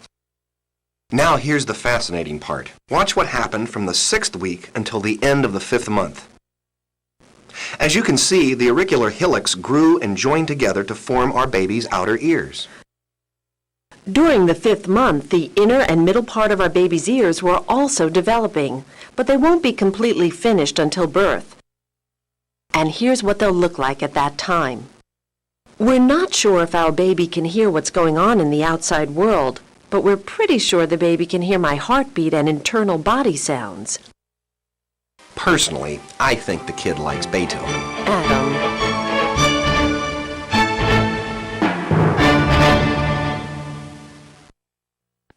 And that was our experience Sunday afternoon in the concert hall with Beethoven's 9th Symphony. Including the extra movements by our baby. Oh, Adam. The very next day, we got our monthly installment from the 9 Months Video Club. Both Eve and I were anxious to watch it because the topic was ultrasound, which allows parents to get their first glimpse of their baby. Just click the videotape to watch with us. Then, if you want to see the animated inside story on ultrasound, just click the picture.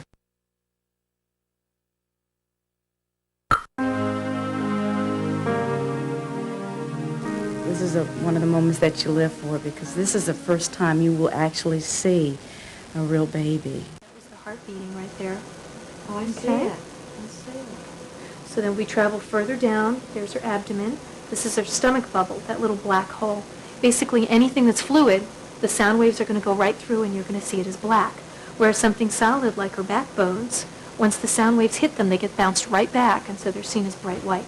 This is a head-on view of the face. She just turned her face to us. This is the top part of her head, the forehead. And this is actually that kind of skull-like shot when you can see her eyes. I know that that's sort of hard to imagine, especially since she's moving on us. Now I can see an eye and an eye and a nose. Look at that. Mm-hmm. These are the facial bones that are starting to form. Sometimes they open their mouth and you can see a little black opening. It's a lot harder to see, but you can. I'm going to freeze that here. Can you see at least that nice little round eye socket? And this is another one. Yes. Look at that. So What color are the eyes? Probably gray. I want to see that she's got all her parts. The last time we checked her out, she was only 9 weeks, and as Robin said, she looked like a lima bean. See that moving right there, back right there, all of that. That's her heart. And it's, I mean, it's, you can see more of it now than... Yeah, you can see all the chambers and all the Yes. valves. And you can see how it's kind of larger at the bottom. Those are what's called the ventricles. That's the major pumping chambers of the heart. Everything looks great, as far as we can tell. As I told Robin before we even did the test, there's a lot of very little small things in a baby that we can't tell. I mean, babies are complicated little people. But in terms of major defects, body parts being present, being functional, I found everything to be absolutely normal today. And her growth and size is also terrific. So this is an absolutely great sonogram for her. Does it make me a little bit more optimistic about what's going on inside of me is doing well and it's going to be a perfect little baby girl? Yeah, I'm excited now. I'm not as skeptical as I was a half an hour ago.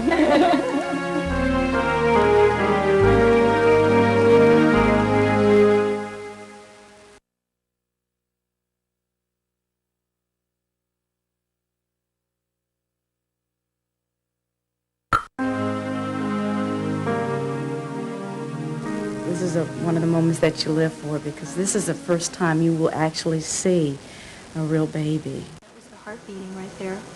Oh, I see Okay. it. I see it. So then we travel further down. There's her abdomen.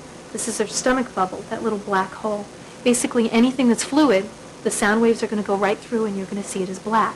Whereas something solid like her backbones, once the sound waves hit them, they get bounced right back, and so they're seen as bright white.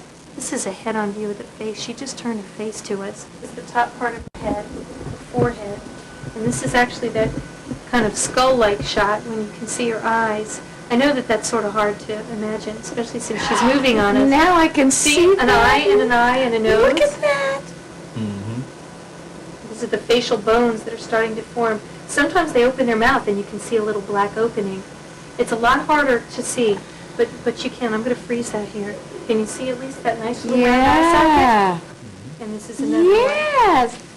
Look at that. So What color are the eyes? Probably gray.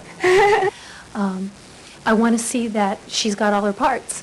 The last time we checked her out, she was only 9 weeks. And as Robin said, she looked like a lima bean. See that moving right there, back right there, all of that. That's her heart. And it's, I mean, it's, you can see more of it now than... Yeah, you can see all the chambers and all the Yes. valves.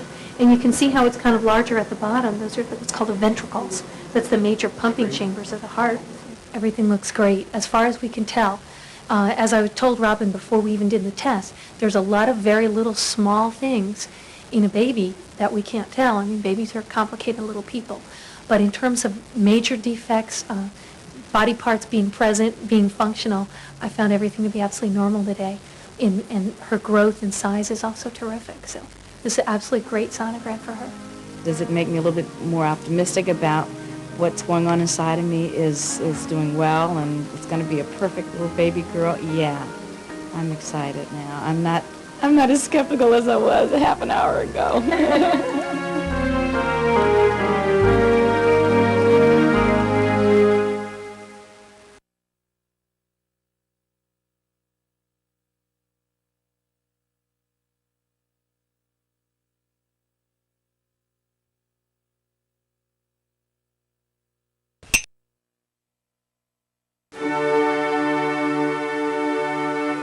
Ultrasound is one of the most useful procedures for monitoring the baby's development in the uterus.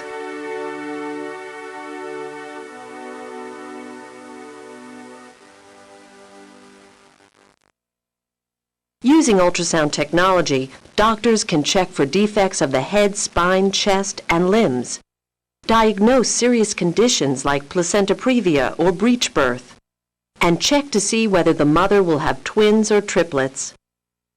An ultrasound exam may be performed any time during pregnancy from the 5th week until delivery. Ultrasound uses inaudible sound waves to see the baby inside the mother's uterus. These sound waves bounce off solid structures in the body and are transformed into an image on a monitor screen. To show you how an ultrasound works, let's pretend this tennis ball is an organ in the body. And this piece of glass represents the section of the ultrasound image. Like this piece of glass, an ultrasound image is actually flat and two-dimensional. It's not 3D. So if we could pass this tennis ball through the glass, wherever the two are in contact is the area the ultrasound is transmitting back as an image. If you're still confused, let's watch the same thing on an ultrasound. The white ring is the outer part of the tennis ball being reflected back as an image. Like many organs in the body, the tennis ball is solid on the outside and hollow on the inside. Solid structures like bones and muscles reflect sound waves and show up as light gray or white. While soft or hollow areas, like the chambers of the heart, don't reflect sound waves and appear dark or black. Now let's take a look at an actual ultrasound of a baby in the uterus. As the baby moves back and forth under the sound waves, the solid structures in the body are transmitted back to the monitor as white or gray images. Let's look at some of the baby's features. Here's the outline of the head. These dark spots are the eyes. This is the region of the brain. And over here is the heart.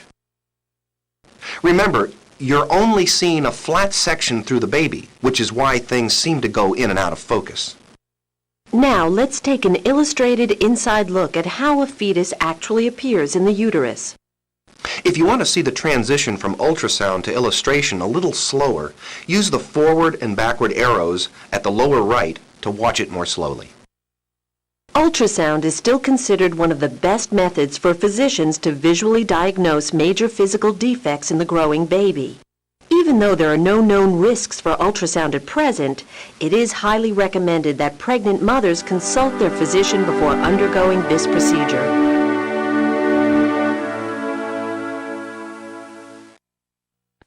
During the 5th month, Adam and I had a discussion about a very personal topic.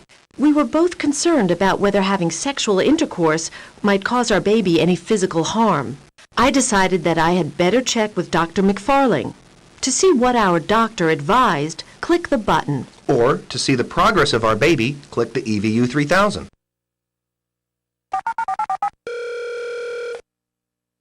Hello? Dr. McFarling, this is Eve. Hello, Eve. What can I do for you? Well, it's kind of a personal topic, but Adam and I are concerned about having sexual intercourse during pregnancy. Mainly, we were wondering if it would cause our baby any harm. You have a normal, healthy pregnancy, so sexual intercourse shouldn't cause any harm to your baby at all. In your uterus, your baby is surrounded by its amniotic sac, which prevents infectious organisms from reaching the baby. Also, the amniotic sac is filled with amniotic fluid, which is like a liquid shock absorber that cushions the baby in your uterus. I see. That makes sense. But aren't there some conditions where pregnant women shouldn't have sex? Placenta previa would be one condition where sexual relations would not be safe. And that's because the placenta is located directly over the cervix, and during intercourse, the placenta could become detached and cause bleeding. For that matter, any time bleeding occurs, it would not be advisable to have sexual relations. Another condition would be after the amniotic sac ruptures, which could expose the baby to infection. But again, Eve, since you don't have any of these conditions, your baby should be perfectly fine during sexual intercourse. Thanks for your help, Dr. McFarling. That's all the questions I have for now. Just let me know if you have any other concerns. Okay, I will. Goodbye.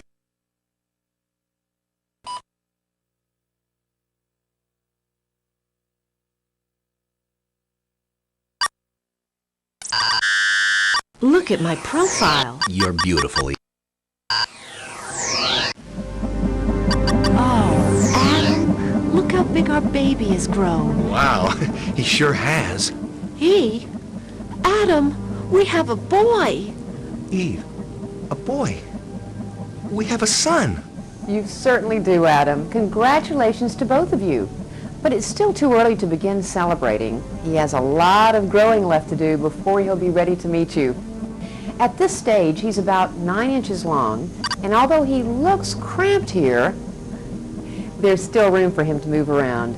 In fact, Eve, you've probably begun to notice the fluttery sensations in your tummy by now. Yes, I have. It sort of feels like butterfly wings. That's a very common description of early fetal movements.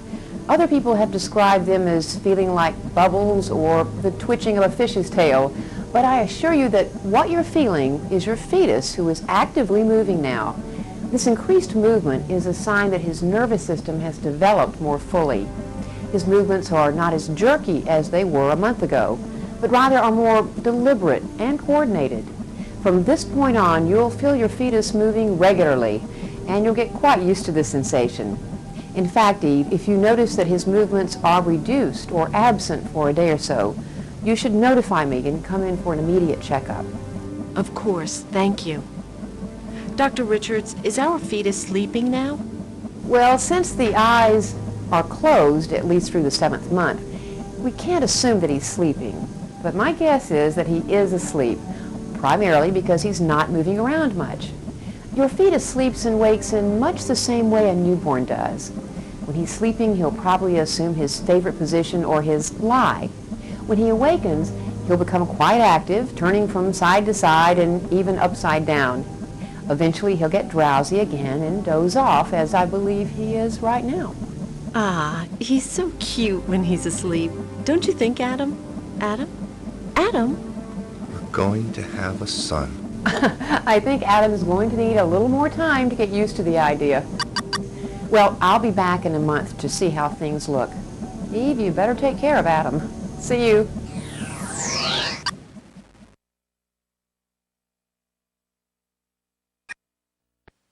Adam, are you okay? I'm speechless. Well, that's a first. Please excuse me, I have to take care of my husband. He's had a little too much excitement for one day. But before we go forward, both Adam and I would like to invite you to take your own three-dimensional EVU 3000 tour. Just click the device.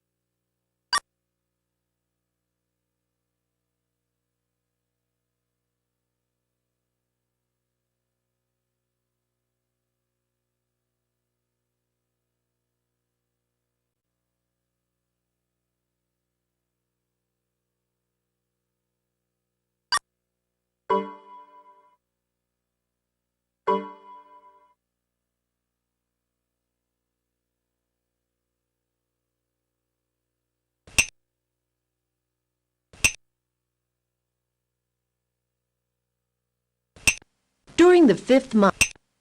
Adam, are you okay? I'm speechless. Well, that's a first.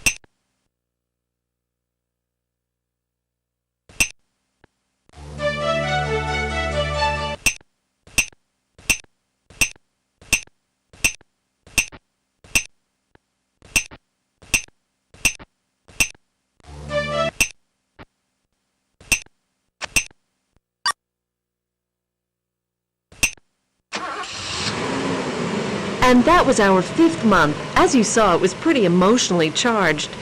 So to celebrate and recuperate, Adam and I are spending the weekend at a nice hotel. He's waiting for me outside. Well, the bags are all packed and ready, Eve. Are we forgetting anything? No, I think that's everything. Well, almost everything. We'll see you next month.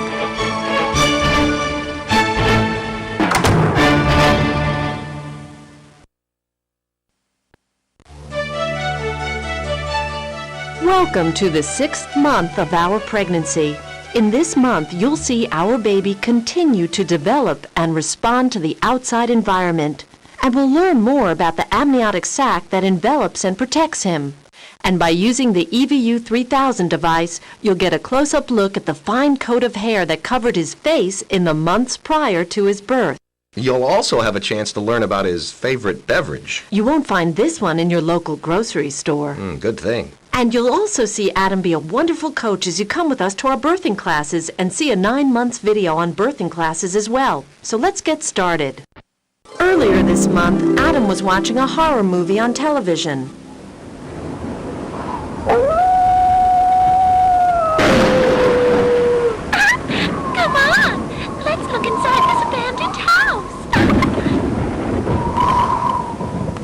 go in there.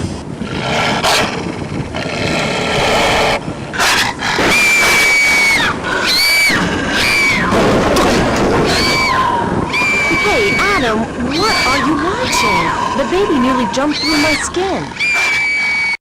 Oh, sorry, Eve. They're showing the wolf boy on the Friday night creature features. I'll turn it down.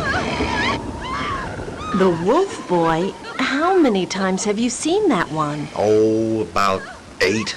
It's a classic. Hey, what do you think about the name Boris for a boy? I think you've been watching too much TV. Here's an idea. Why don't you turn that off and we'll watch the EVU 3000 instead? Oh, okay. Well, if you'd like to see how our baby's doing during the 6th month, just click the device.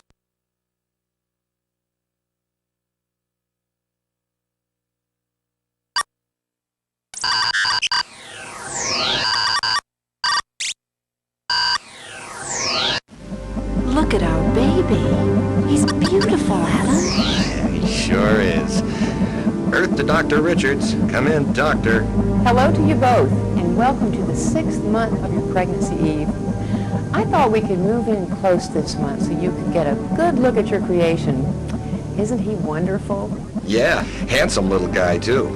He's so cute. I can hardly wait to hold him. You will be soon enough, Eve. By now, your fetus is approximately 13 inches long and weighs around a pound. From this point forward, he'll begin to gain weight at about half a pound per week.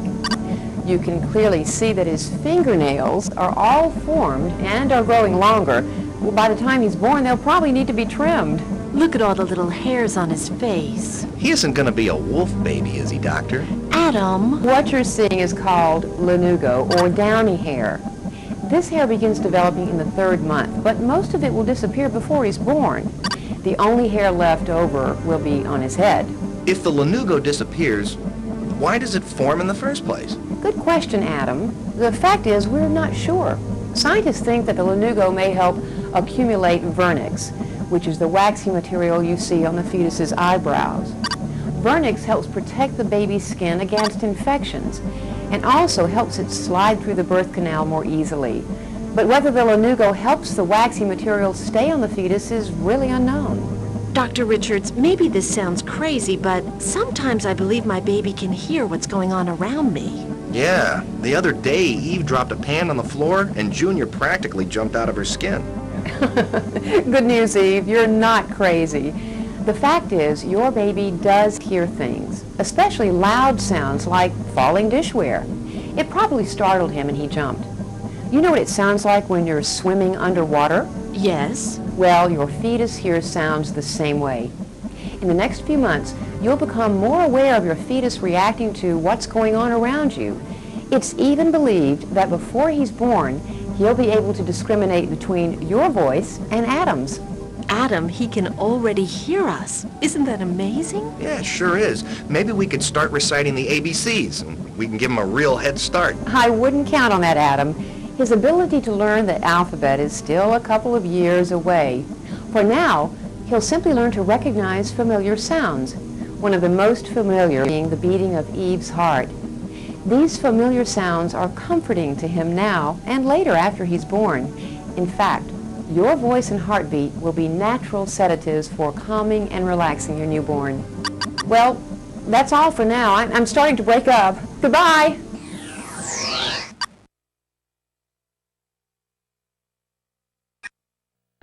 About a week after our EVU 3000 session, Adam and I began a series of birthing classes. Adam really got into it in a big way. All right. Ready for our birthing class? Adam, would you put that whistle away? You're scaring the baby. Oh, sorry. Oh, I'll get it.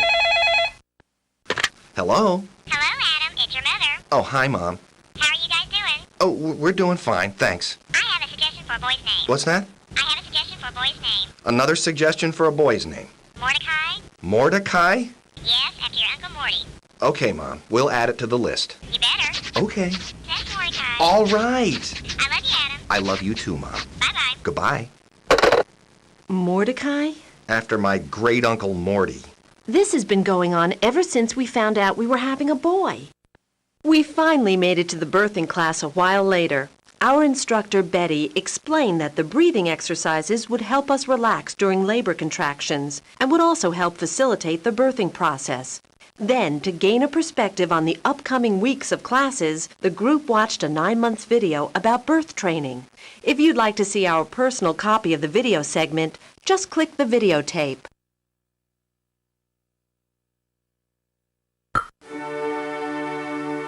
I want you to tell me the first thing that comes to your mind when I say the word labor. Pain.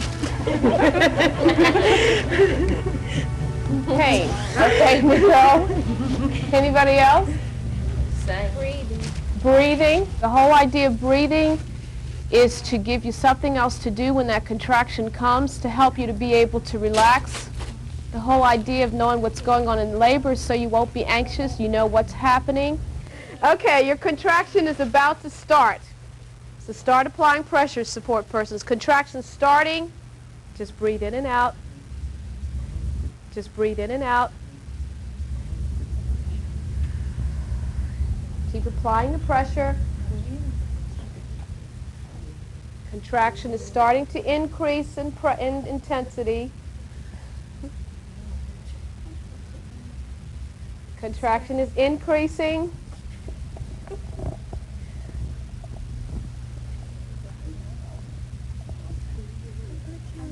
Contraction is at its peak.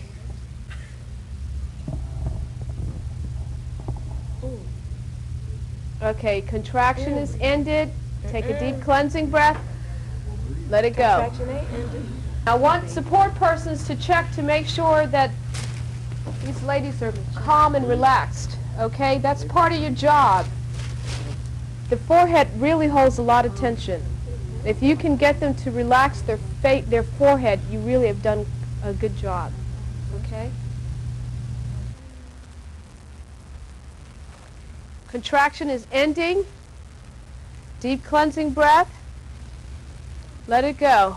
Take another deep breath and let it go. Sometimes you just need to just really let everything go. Okay? You look really good. You look like you really have this.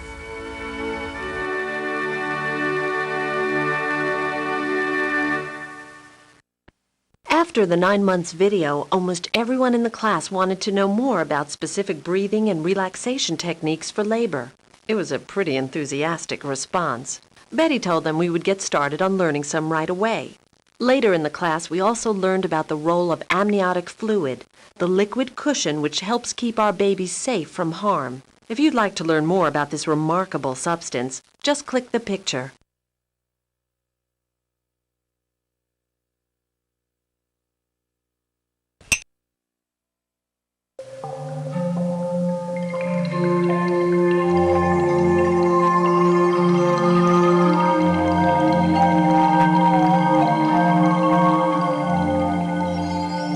Inside my uterus is my amniotic sac, containing amniotic fluid and our baby. The amniotic fluid is important for several reasons. It helps keep our baby warm. And because his body parts are growing so fast, the fluid provides lubrication, which keeps them from growing together. In some cases, fingers and toes can become webbed as a result of not enough amniotic fluid circulating in the uterus. The amniotic fluid also lets our baby move easily, so he can exercise his muscles and strengthen his bones before he's born. And it acts like a liquid shock absorber for our baby by distributing any force that may push on Eve's uterus. That way, I can show my affection without hurting him. Amniotic fluid is 98% water and 2% salts and cells from our baby. Until the fetal kidney started working during month 4, amniotic fluid was made by my body. But after month 4, the little guy started to make his contribution to the amniotic fluid by urinating into it. What? That's right. Really? That's right, Adam. It may not sound appealing to us, but the urine in the amniotic sac is completely harmless to our baby. Wow, I hope so. Our baby swallows amniotic fluid, which then passes through his digestive system, into his kidneys, and back out again to the amniotic sac as urine. In this way, he can practice using his digestive and urinary systems before he's even born. In fact, doctors can tell by the amount of amniotic fluid whether the baby has difficulty with his swallowing reflex. So, you're telling me that his drink of choice is urine? Just try to think of it as the house wine. Actually, by the time he's born, he'll consume up to 13 ounces of amniotic fluid a day. Well, I sure hope he doesn't develop a taste for it. That could be a real social drawback. Don't worry, Adam. After he's born, it will just be mother's milk.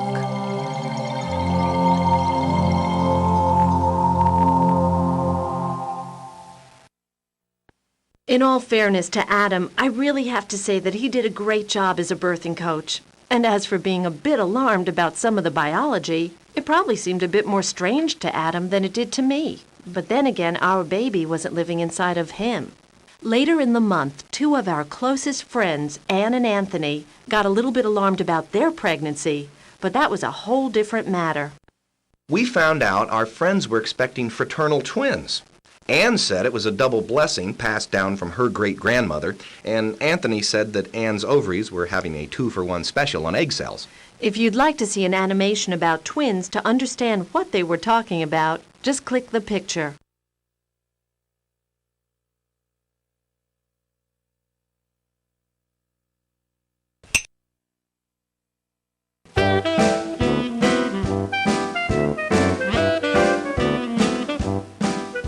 Twins are rare and special, occurring in about 1% of all pregnancies. Of that number, 30% are identical twins. The other 70% are non-identical or fraternal twins. This animation will show you the differences between the development of a single baby, identical twins, and fraternal twins. Starting with the single baby, let's go back to the beginning, when fertilization occurs. Here you see that the egg cell is fertilized by a single sperm cell to form a zygote. Over the next few days, the fertilized egg cell divides over and over to form a structure composed of hundreds of cells called a blastocyst. During the first week after fertilization, we can look inside the blastocyst and see the mass of cells that will form the embryo. The blastocyst will continue traveling toward the uterus, where it will implant in the uterine lining and grow into a single baby. Now, let's watch the development of identical twins. Identical twins start out from a single fertilized egg cell, or zygote, which is why they're also called monozygotic twins. Like the single baby we just saw, the egg cell is fertilized by a single sperm cell. Unlike the single baby, this fertilized egg cell will split into two separate embryos and grow into identical twins. This remarkable event takes place during the first week after fertilization and can happen at several different times. At the 2-cell stage on day 2, at the early blastocyst stage on day 4, or in the late blastocyst stage on day 6. The stage at which the egg cell splits determines how the twins will implant in the uterine lining and whether or not they share an amnion, chorion, and placenta. Basically, the earlier the splitting occurs, the more independently the twins will develop in the uterus. So a pair of identical twins that split during the 2-cell stage will each develop its own amnion, chorion, and placenta, while twins that split during the late blastocyst stage will share an amnion, chorion, and placenta. A common misconception about the conception of identical twins is that the trait for having them is passed on to future generations through the mother's genes. But the truth is, science doesn't know the reason why identical twins occur. At this time, we can just say that they're examples of a 9-month double miracle. Now let's take a look at the second type of twins. Non-identical or fraternal twins develop from 2 fertilized egg cells, or zygotes, which is why they're also called dizygotic twins. Unlike identical twins, however, fraternal twins are definitely influenced by the mother's genes. Here's why. When the mother of fraternal twins ovulates, sometimes her ovaries release 2 egg cells for fertilization. Remember from our conception chapter that normally only 1 egg cell is released during ovulation. During conception, both of these egg cells become fertilized by 2 different sperm cells, which is why fraternal twins don't look exactly alike. Sometimes they're not even the same sex. Here in the uterus, you can see that the twin embryos develop separately, each having his or her own chorion, amnion, and placenta. And of course, all twins share the same uterus, which is why they're sometimes called womb mates. Adam. I couldn't resist. And that was our 6th month. Tonight, Adam and I are home reviewing all the suggestions on the name list. Okay, how about Elvis? Too flashy. Okay, then. How about Arthur? No, I dated a guy in high school named Arthur. He was a creep. All right. How about Ozzy? Oswald Lamangelo. As you can see, we're getting nowhere. From 3rd grade. Now, Adam, what a why don't we character. take a break and have some pizza? Okay, I'll call the pizza place. Boy, who knew that picking out names was this hard? I'll bet my parents probably just took the first name that they saw on the phone. Hello? Pepe's Pizza. Pepe speaking. Yeah, hello. I'd like to order a large veggie pizza. Okay, 1 large veggie. He's on the way, sir. Thanks, but don't you want my address? Hello? Hello?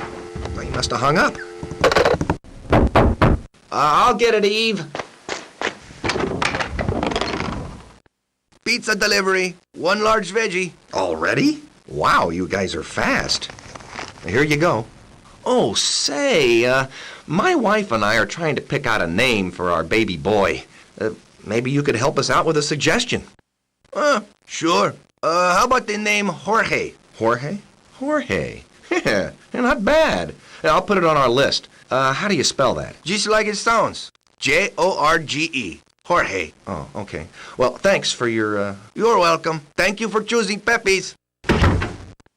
Adam, is that the pizza? Yeah. Eve, what do you think about the name Jorge? I like it. How do you spell it? Jorge. Just like it sounds. Sounds like another name to add to the list. Right. Just don't tell my mom. Mum's the word.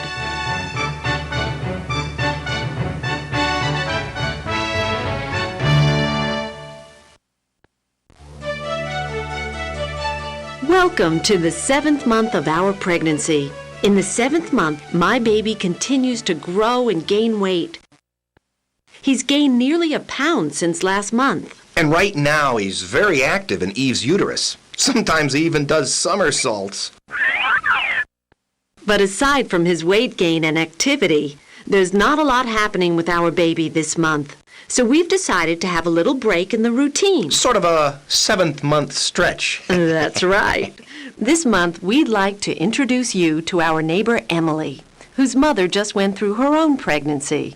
For younger members of the family, we thought it would be fun hearing Emily tell her view of what happened throughout her mother's pregnancy. That's right. So if you'd like to meet Emily and her family, just turn the page.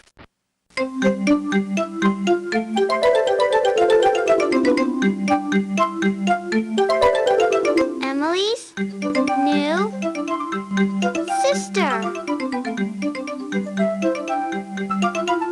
A child's view of pregnancy. Hi, I'm Emily, and this is my dog, Flanders. That's my family over there. If you would like to meet them, click the picture.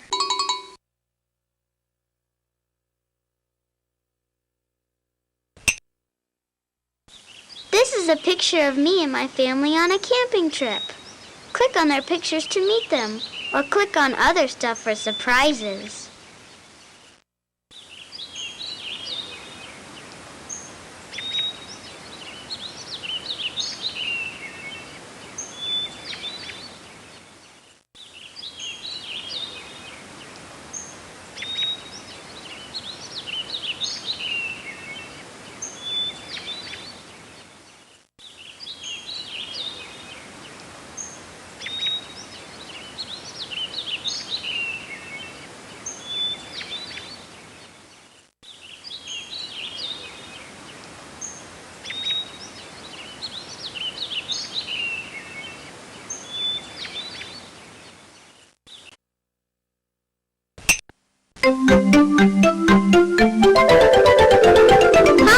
Today's my birthday, and I'm 7 years old. Happy birthday, Emily!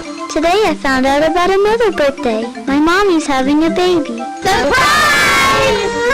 In about 9 months, our family will have another surprise. Is that when the baby gets here? Yes, it is. And between now and then, we can talk about how your new little brother or sister is getting along. Fun, but I hope it's a sister because I already have a little brother. We'll see. A few days after my birthday, I told Mommy, I know storks don't bring babies, so where do babies really come from? Well, Emily, when two people are in love, like Daddy and me, they sometimes decide to have a baby. To find out more about how babies are made, click on the heart.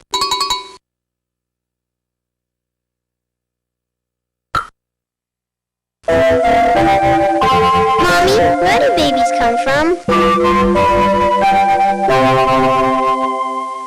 You need 2 things to make a baby, a sperm cell and an egg cell. Daddy makes the sperm cell inside his body, and I make the egg cell inside my body. They don't look so small here, but you would need a microscope to see them in real life.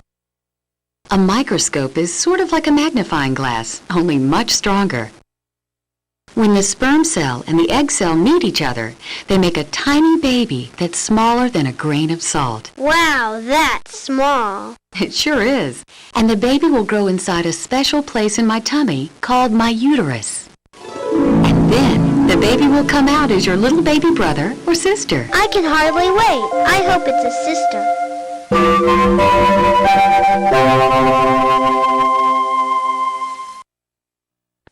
Mommy, how big is the baby inside your uterus? Well, right now it's about as big as this tiny little ladybug. Is it red with black spots like a ladybug? No, honey, it's not.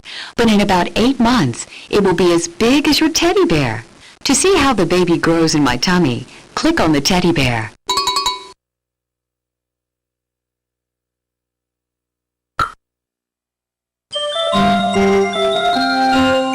Mommy, how big is the baby in your uterus?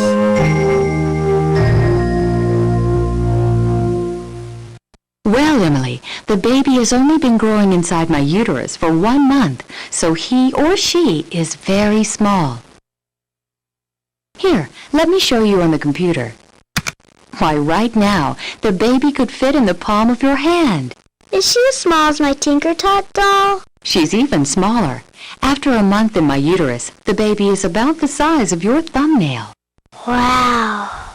And this is what the baby looks like up close. She's cute.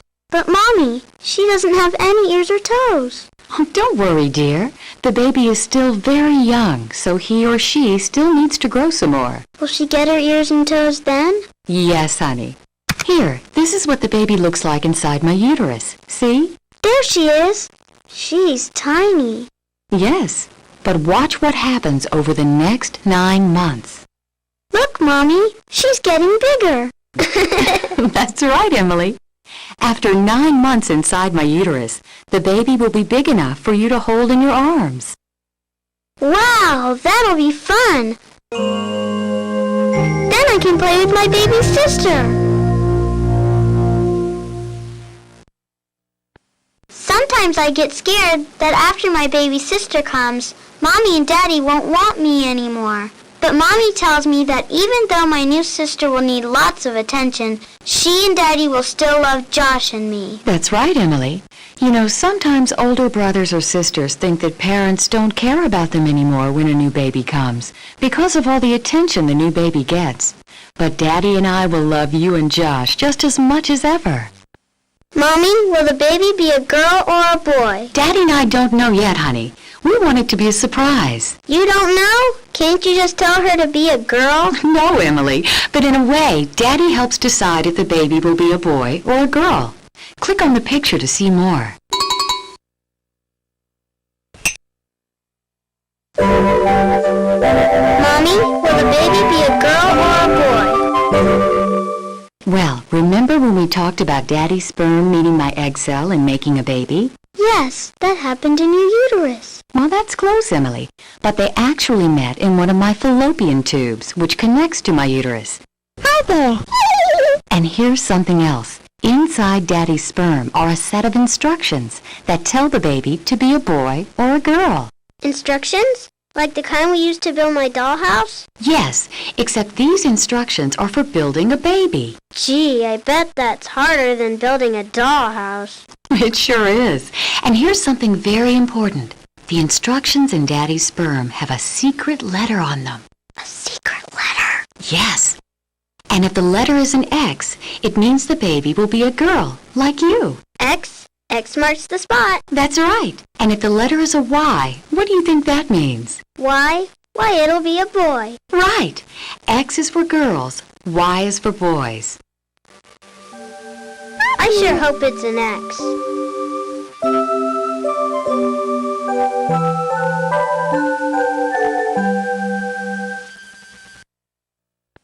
Mommy, will my new sister look more like you or Daddy? Your baby sister or brother will look like a mix between me and Daddy. You mean like mixing paint? One time in school I mixed yellow and red and it made orange. Well, it's sort of like that. So you have yellow hair and Daddy has red hair.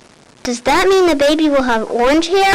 Not exactly. Here, I know. If you'd like to play a game to see how mommies and daddies mix to make a baby, click on Flanders.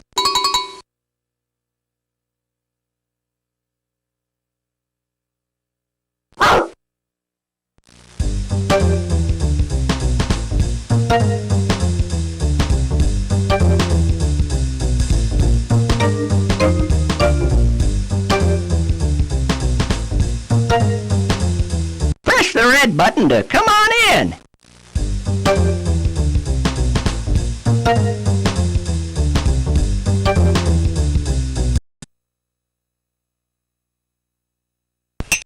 Emily, soup's on. Mmm, yummy. Tomato soup is my favorite. Sometimes I even drink it through a straw. But I have to wait until it cools off first. Mommy said my little sister, Or brother. eats and drinks inside Mommy's tummy, except she doesn't use a straw. She Or he. uses something called an umbilical cord. If you want to see how an umbilical cord works inside a mommy's tummy, click on the picture.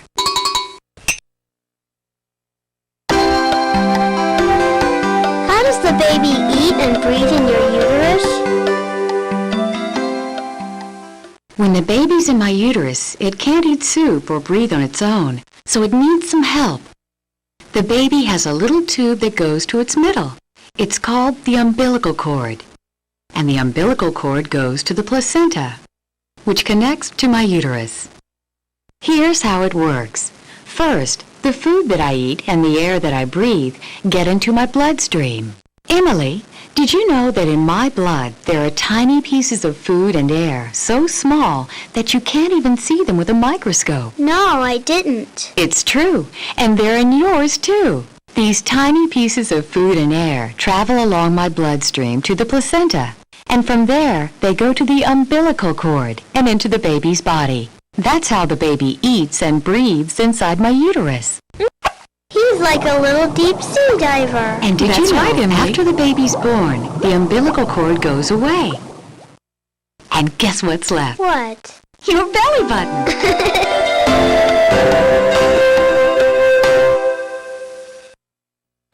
Sometimes Mommy lets Josh and me pretend we're camping out in my bedroom. Inside the tent, it's safe and snug and just the right size. But sometimes it's lonely when I'm all by myself.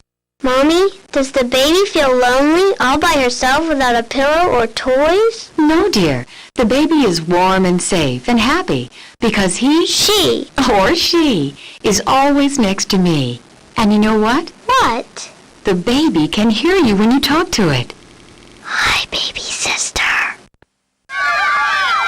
Mommy took me and Josh to the playground. We hung upside down on the monkey bars, just like the baby in Mommy's uterus. I asked Mommy, why does the baby hang upside down in your uterus? And she said, it's more comfortable for the baby. It's not comfortable for me. After a while, I get too dizzy. Just be careful. If you'd like to play a game that might make your head spin, just click on Flanders.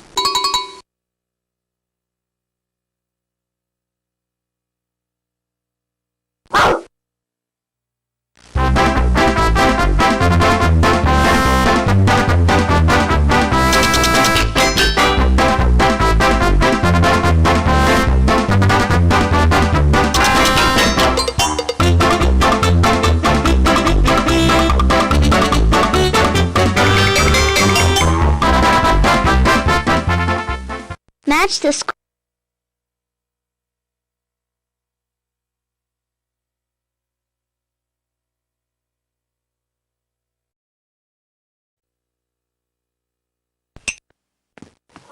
It's been almost 9 months, and today, Mommy and Daddy are going to the hospital to have my baby sister. Daddy says Mommy's in labor and has to have the baby right away. Now, honey, Grandma will take care of you and Josh while we're gone. You be a good girl. Grandma, why is having a baby called labor? Well, that's because it's hard work, dear. Is that when Mommy has her contracts? Her labor contracts? That's labor contractions, dear. They help the baby come out. To see an animation of contractions and birth, click on Mommy's tummy.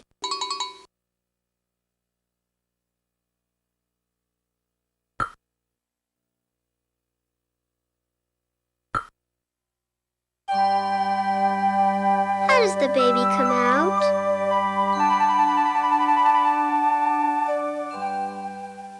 When my baby is ready to be born, I start to feel labor contractions. That means that my uterus starts squeezing and pushing so the baby can come out.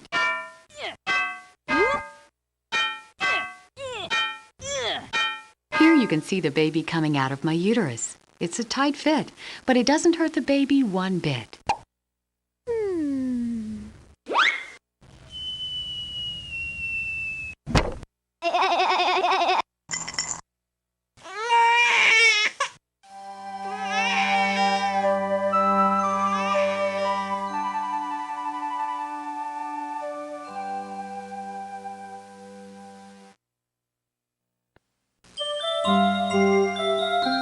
I know my new sister will be beautiful, but I wonder, will she have lots of hair or just a little? Big ears or little ears? Blue eyes or green eyes? I can't wait to find out. Click on Flanders if you want to play a fun baby game.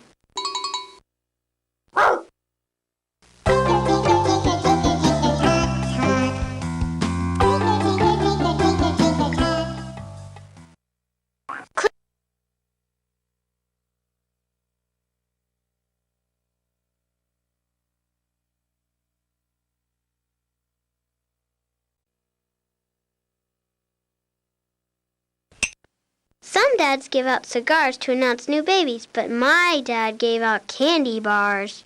He had stacks of pink ones for a girl and blue ones for a boy. Grandma, Josh, and I waited by the telephone for the good news. And I kept saying, think pink, think pink. And guess what? My little sister's name is Michael. She was a boy. Surprise! Well, Daddy gave all the blue candy bars away to celebrate, and Josh and I got to eat all the pink ones.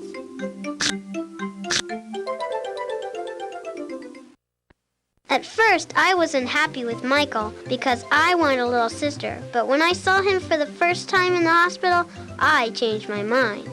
You should see how cute he is. Now I'll have 2 little brothers to take care of, because 2 brothers are better than 1.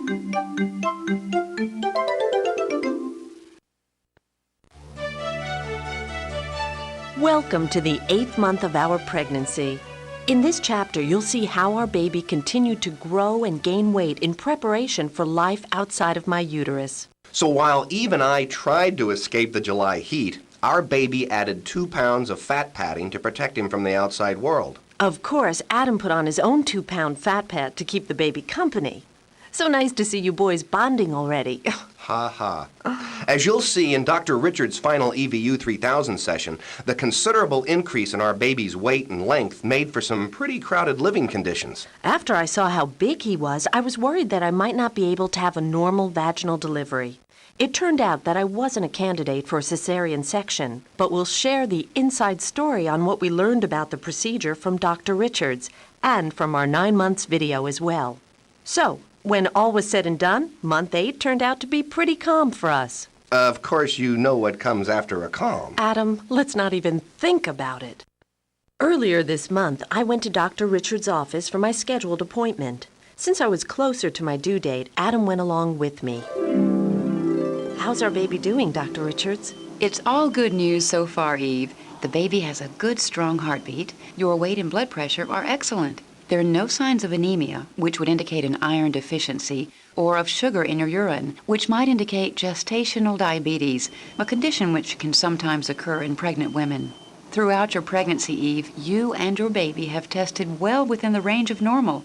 I'm happy to report that both of you are the illustrations of good health. Oh, good. That is good news. So, do you have any questions for me before you leave? Well, it's just that I feel very big. Our baby must be enormous. How do you know he'll fit through my birth canal? That's a good question, Eve. Judging from the measurements I've been taking of your abdomen, I don't anticipate any difficulty with the vaginal delivery.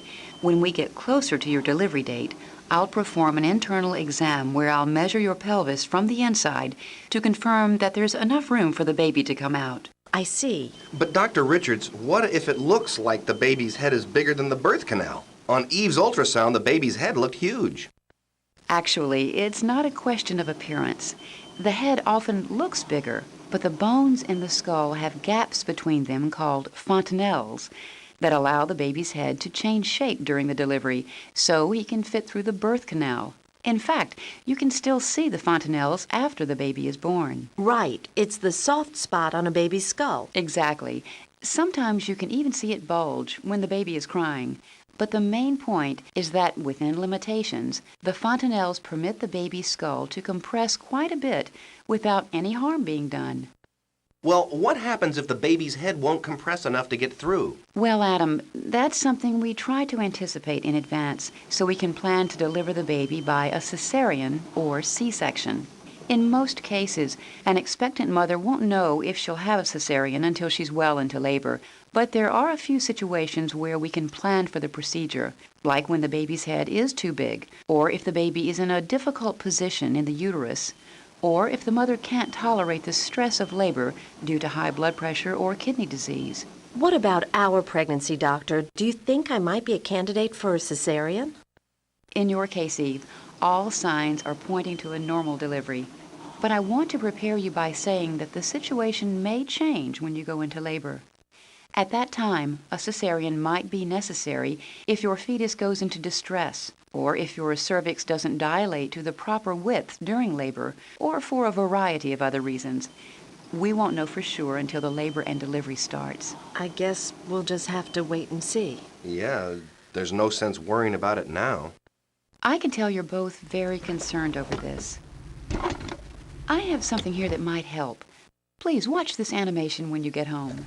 Thanks, Dr. Richards. Yeah, thanks a lot. And as always, if you have any questions or concerns about anything, just give me or Dr. McFarling a call. When we got home, Adam and I watched Dr. Richards' animation on cesarean sections. If you would like to watch with us, click the picture. And for the human perspective on cesarean sections, be sure to watch the 9 months video selection by clicking on the videotape.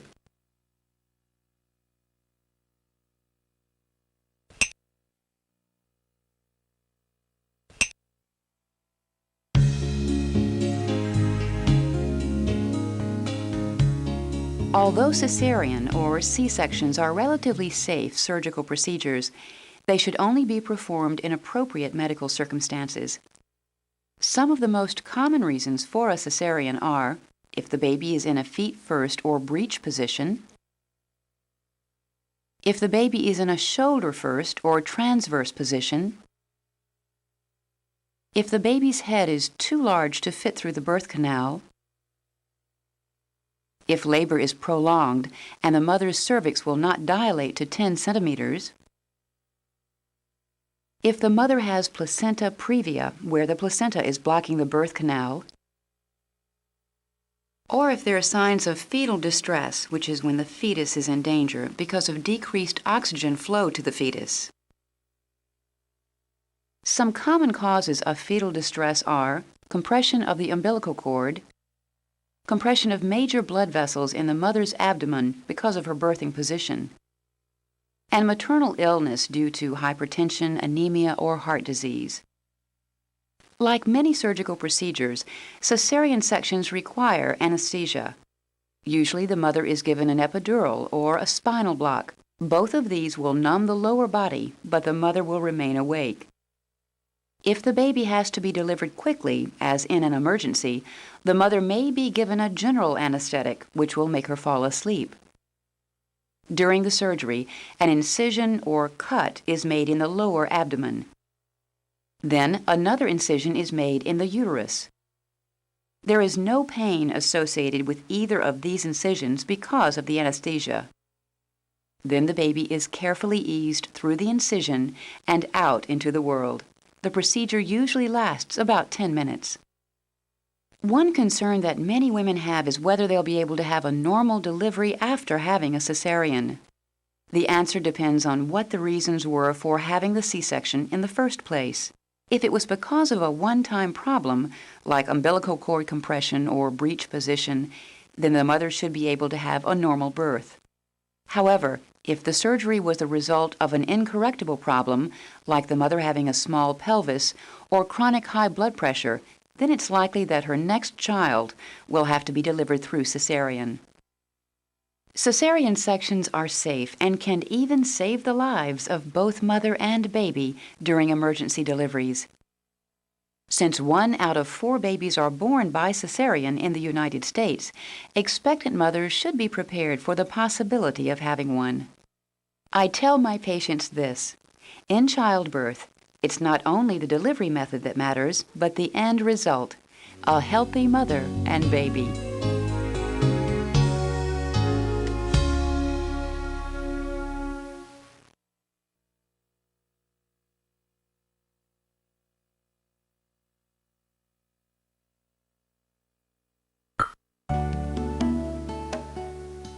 Well, I went to the doctor yesterday and I found out that it looks like I have a big baby, so I might have to have another cesarean.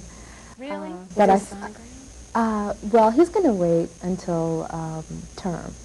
And if he feels that the baby is too big at that point, then we may do a sonogram to try to determine exactly how big it is. How did he know that this was a big baby? What did he do? Did he just measure you? Yeah, he measured me, and my uterus was 30 inches, but he was still feeling baby up at 32 inches. So he said that was... Centimeters. Yeah, I'm sorry, 32 centimeters. Right. Yeah. And you should be what right now? 30. 30. So it's a little big. This is a little big. Right. Right, but are you going to go into labor even if it is a big baby? Yes, Mm-hmm. yes. Good. And we'll try. Yeah. We're going to try Sure. natural. So I'm Sure, just a because little... oftentimes you'll have a bigger baby the second time, then you don't have a baby a certain size the first time, and then you go and have a bigger baby the second time. That's real common. Every baby's different. Mm-hmm. The size of the head's different, how they come down in the pelvis is different, how you are at the beginning of the labor is different, whether you're tired or whether you're real energetic and you're well rested and have taken good care of yourself. That really changes the labor.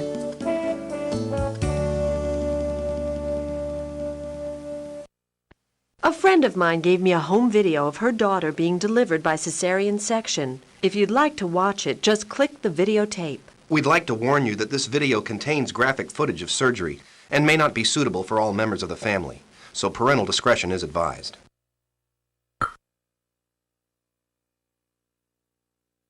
Our friend has been prepared for surgery, and the doctors and nurses are ready to begin. Lots of pressure, so if you have lots From this view, we're looking from the mother's head down toward her feet. The incision has already been made in her abdomen. And here you can see the doctor gently pull out the baby's head. You're going to have to get this. I don't know what it is yet, okay? Once the head is delivered, the doctor suctions out the nostrils so the baby can breathe easier.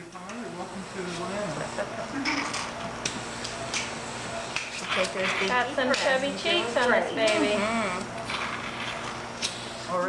Afterward, the baby is carefully worked out of the uterus and another child enters the world. It is a girl. It's a girl. Congratulations. The team works quickly, arranging, clipping, and cutting the umbilical cord. Afterward, the baby is cleaned and taken to the nursery. Everything turned out well for mother and daughter, and soon they'll be together.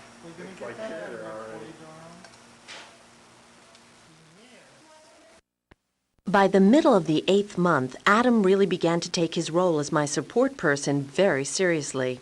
Our birthing class instructor told us that he should pack a small duffel bag with some items that might be helpful during the delivery.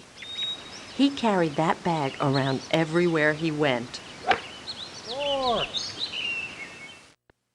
But don't let me give you the wrong impression. As the month progressed and I started to feel a little more discomfort, Adam was really a wonderful partner, and I really appreciated that support. By the time we hooked up with Dr. Richards for our final EVU session at the end of the 8th month, I was really looking forward to her support as well.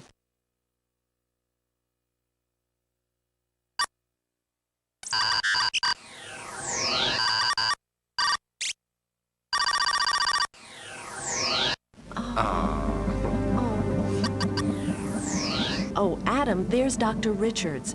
Let's check in to see what's going on inside with our baby. Oh boy, I can see one thing that's going on inside. It's cramped. Junior looks more like a pretzel than a baby. Hello there. Adam, your observations are correct. Things are really getting cramped now. Your fetus has grown to about 18 inches in length and weighs approximately 6 pounds. Because of this, he's really beginning to run out of room. Although Eve's uterus continues to expand with him, it's almost reached its maximum size, and the other organs in Eve's abdomen have yielded about as much room as they're going to. Eve, some of these organs, like your liver and stomach, are probably pushing upward on your diaphragm muscle, making deep breaths difficult. Also, your urinary bladder has probably been compressed so much that you're having to urinate quite frequently. You're telling me I had to get up 3 times last night just to go to the bathroom. I was going to ask you if that was normal. Quite normal.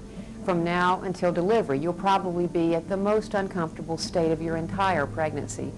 Not only will your fetus continue to gain weight, but the amount of amniotic fluid will increase, causing your abdomen to swell even larger. Both of these factors will begin to place your abdomen under a great deal of pressure, resulting in general discomfort for the remainder of your pregnancy. Gee, that sounds just great. Not to be discouraged, Eve. You're really on the home stretch now. And in about a month, it'll be time to meet your baby face to face. Well, Eve, now you can see the light at the end of the tunnel. Light? I'd settle for just being able to see my feet again. Seriously, Dr. Richards, my navel's beginning to stick out. How much bigger will the baby get? Well, at this point, your fetus won't get much longer, but he will continue to gain weight. I would estimate a gain of about 2 more pounds before he's born. Your abdomen is stretching out to its fullest now, and your umbilicus, or navel as you call it, is being pushed out by this stretching. Although this may look strange to you, it's perfectly normal. Both your abdomen and your navel will return to a more normal size soon after your delivery. I can hardly wait. My back is really uncomfortable from carrying all of this weight. Adam, you can help Eve for the remainder of her pregnancy by giving her back rubs, emotional support, and by letting her relax with her feet elevated to reduce the discomfort. Oh, sure thing. Hey, how about a nice back rub, Eve? That sounds wonderful. I think I'm going to enjoy this last month. Well, it's almost time for me to go. The next time you see your baby will be after he's born. Eve will be checking you weekly from this point on. Depending on when you go into labor, either I or one of my associates with whom you've been meeting during your office visits will perform the actual delivery. I'll talk to you soon.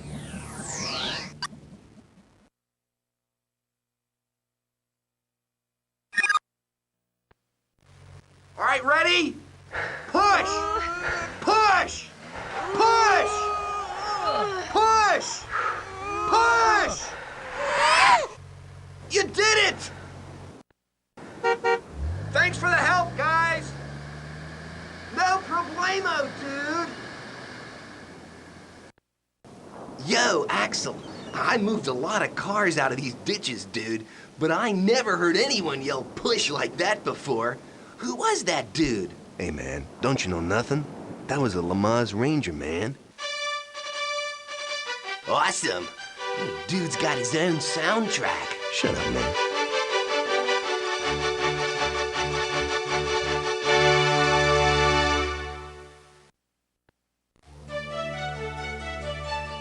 Welcome to the 9th month of our pregnancy. In this chapter, you'll get the inside story on the finale to our baby's development as he makes a miraculous journey into the outside world. And speaking of the outside world, since Eve and I, as well as our doctors, nurses, and friends, were also involved in preparing and pushing for our baby's arrival, we'll give you the outside story on our 9th month of pregnancy, including a 9-month video segment about birth. For the closing chapter on our 9-month miracle, we've included a very special animation. If you want to see how our baby has grown from conception through the 9th month, click the picture.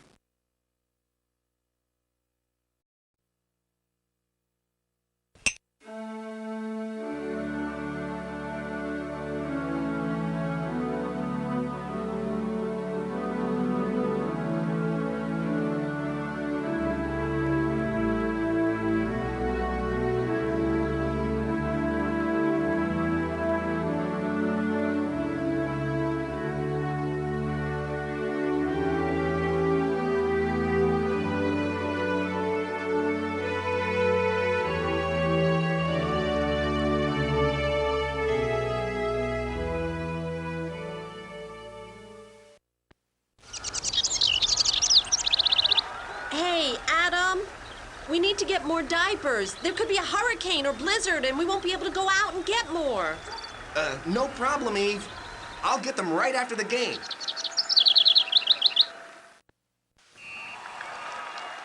I guess you can see that Eve's nesting. I talked with some of the other men in our birthing class, and their wives are nesting too. We think it's pretty much biological. You know, making a safe home to protect the young from September blizzards and hurricanes. But it's my job to do everything I can to support Eve and make her feel comfortable. And I'm happy to do it. Believe me, I really do appreciate everything she's going through to have this baby. Eve, come on in and watch the game for a little while. Our team's familiar losing pattern will relax you. And the kick is up, and no good, right to the right. Ouch! Hey, Adam, this kicking is really painful. Oh, well, don't worry, Eve. It's just the preseason. We had a great kicking game last year. It'll get better. Adam, I meant the baby. He's kicking me really hard. Oh, I'm sorry. Would you like a back rub? It's okay. He was kicking me in the stomach, but it's slowing down now. I guess you can see that Adam can be a tiny bit removed from things. I talked with some of the other women in my birthing class, and their husbands seem a little removed as well. We think it's pretty much biological. You know, in prehistoric times, the men went out to war, hunt, and gather before the birth of their children. Today, football's the war, and they hunt and gather diapers. But as stressed as I feel carrying around this baby for 9 months, it's also my job to include Adam in the final stages of our baby's development and birth process. And I'm happy to do it. Believe me, I really do appreciate everything he's gone through in helping me have this baby. Adam, would you mind shutting off the football game and putting in our 9 months videotape? Oh, no problem. Yeah, I watched the video when it arrived this morning, but I'll look at the replay. Oh, you'll probably like the action. This couple's baby is in its 9th month of development, and it has just inches to cross the birth line. The baby basically runs a few plays out of a straight-ahead formation as his mother pushes him from behind. They grind out the last few inches, and then there's this big celebration. If any of you fans out there would like to join me as I watch the baby run for daylight, just click the videotape.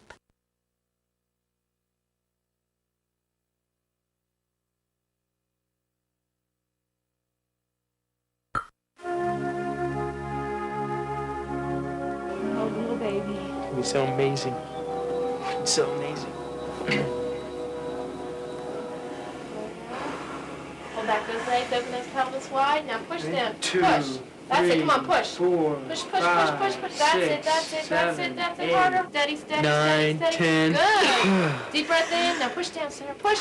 Come on, push. 2, 3, Come on, 4, harder, 5, harder. 6, 7, 8, 9, 10. Exhale. Hard as you can now. Hard as you can. Push down, Sarah. Come on, push. 2, 3, 4, 5, 6, 7, 8, Okay. 10. 2, 3, 4, 5, 6, 7, 8, 9, 10. 10. Okay, rest. All right. Heads out. Come again. What? Push again. Just Keep push, pushing, little baby. push now. Keep pushing, honey. Keep pushing, honey. Unbelievable. Yeah, baby. Yeah, honey. We got a baby. Push, Sarah. Keep pushing, Push honey, down, Sarah. buddy. Come on, push. Keep pushing, honey. Keep Stop, pushing. stop. Okay, we got Baby's we got head down. Wow. And And you it's have a son. No. boy! Woo! There's a boy. Unbelievable. Is he okay? Beautiful. Is he okay? It's a boy. So, congratulations, boy. Little boy. He's not so little. This is a big one. What's the matter with him? He's just crying, honey. What's the matter with him? He's Oh, gorgeous. He's crying. What's the matter with him? This is a gorgeous son. That's our son. Oh, my son's Honey, you believe that? You did it. You did it. It's unbelievable. Honey, unbelievable.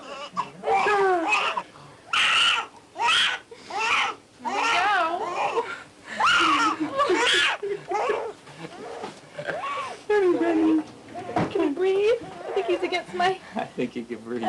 Mama's here. Oh, it's dark. Here. Honey, he's a big kid. Neither one of you kiss him yet. He's crying Can I out to move kiss. him? I'm trying to move him.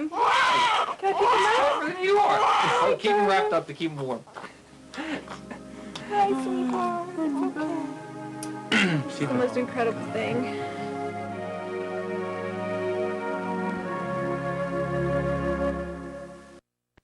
That couple in the 9 months video was very lucky.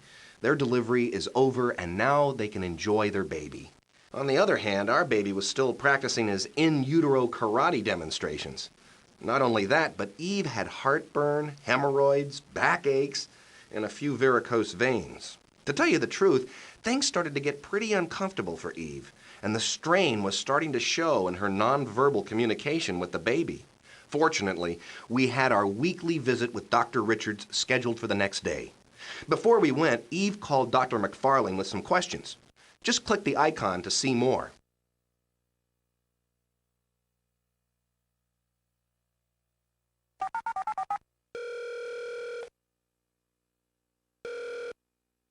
Hello? Hello, Dr. McFarling. This is Eve. Hello, Eve. How can I help you? Well, it's getting close to my due date, and I have a few questions about labor.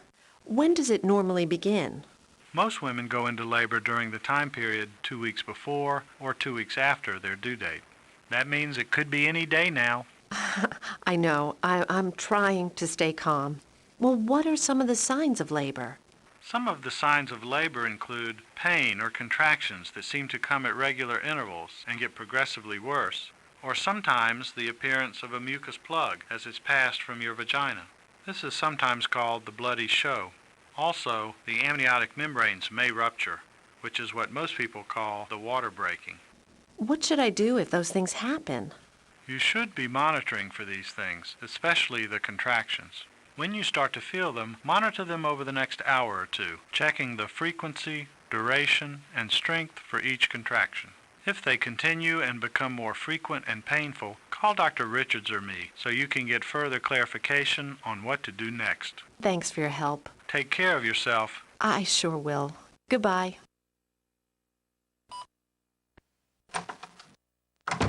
Okay, Doc. I'm ready for anesthesia. Let's get this baby out of me. Good morning, Eve. Eve, you look wonderful. Oh, isn't this baby ever coming out of me? He's been in here for 5 years already. I mean, it's getting really hard to breathe. I hear you, Eve. You're feeling very uncomfortable right now. Soon we'll be able to get you into the hospital and deliver the baby. Here, let me show you something. As you can see, you're in week 37, and the baby's still sitting a little high in your abdomen. You're telling me? Well, here's some good news. You'll be getting some relief pretty shortly when the baby descends further into your pelvis, like this. We call it lightning. You might not experience it until right before birth, but most probably it will happen any day now. And Dr. Richards was right. Only a few days later, Eve woke up feeling greatly relieved. Good morning, Adam. What happened? I can't believe you're exercising. Did you have the baby while I was sleeping? No such luck. But I do feel 30 pounds lighter. You know that lightning experience Dr. Richards told us about? Mm-hmm. The baby descended a few inches into my pelvis, and now I have some room to breathe again. Oh, that's great.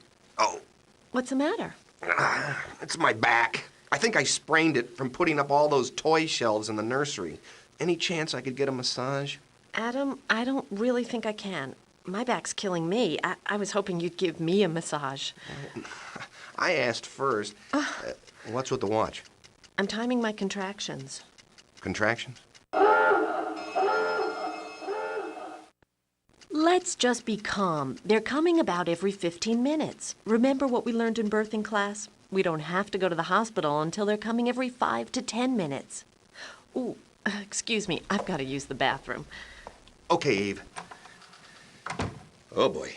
Okay, Adam, now get a hold of yourself. Remember what they taught you in birthing class. Keep your partner calm. Now, it's just a few little contractions. Could last for days. We're not even in early labor yet. Adam, I think my water just broke. Oh, boy. Okay, I'm going to call Dr. Richards to see if we should go to the hospital. Okay, you call her. And if you want to get an inside look at what happened to Eve just now, click the picture. Oh, boy.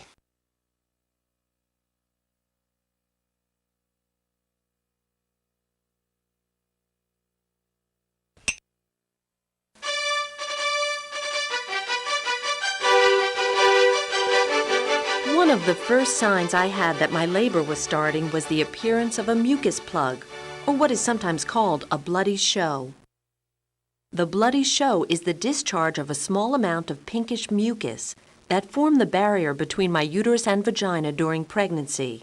Shortly after the bloody show, another important event occurred. My amniotic sac ruptured and amniotic fluid began to trickle out of my uterus and vagina. For some women, it can actually gush out in a stream. The rupturing of the amniotic sac, which surrounds and protects the baby, is commonly referred to as the water breaking. When I told my physician, Dr. Richards, about my contractions, my bloody show, and my water breaking, she told us to come to the hospital. She said the combination of these 3 factors made it very likely that the first phase of my labor was starting.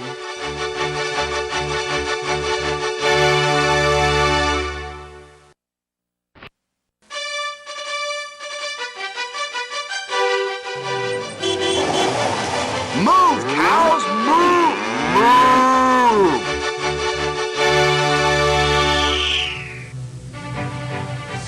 You know, Eve, you have a certain glow about you today.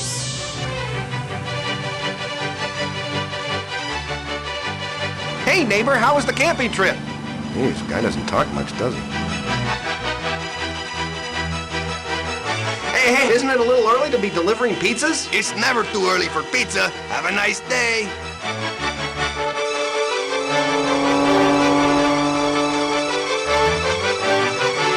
Come on in. Do your windows for some spare change, man? Hey, it's that Lamaze Ranger dude. Shut up, man. Keep wiping.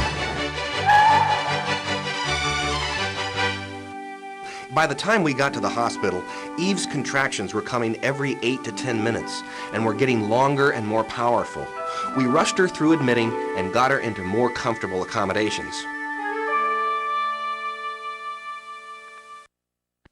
And we made it just in time.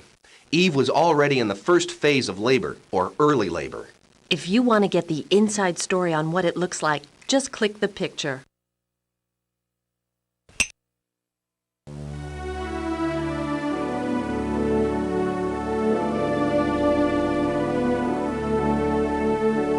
After my membranes ruptured and my water broke, I began to experience the first phase of labor, or early labor. For me, it lasted about 6 hours, but the average time is extremely variable, lasting anywhere from 2 to 6 hours. In rare cases, it can last up to 24 hours. During this time, the pressure of repeated regular contractions caused my cervix, which had been closed when labor began, to open up to a diameter of 3 centimeters, and at the same time, become much thinner. And how did I feel? Well, the pain wasn't unbearable, especially since my wonderful coach was there to give me back rubs, make me laugh, and just take my mind off the contractions.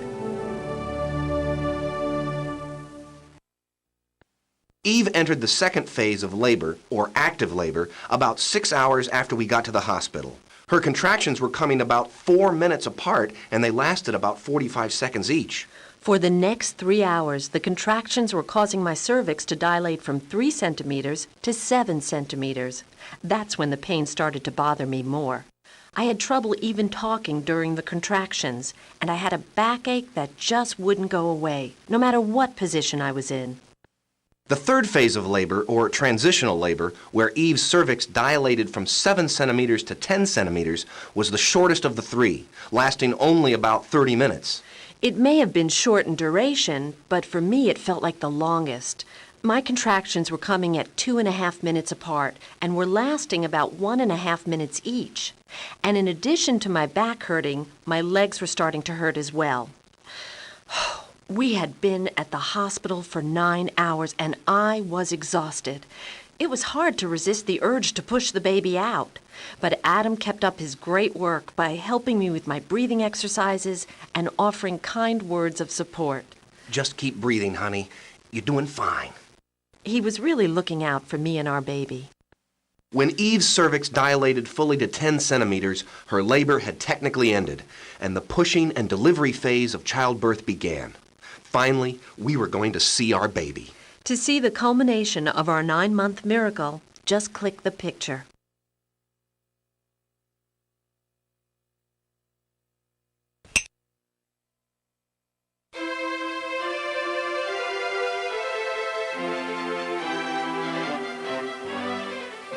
When my cervix dilated to 10 centimeters, the pushing and delivery phase of childbirth began.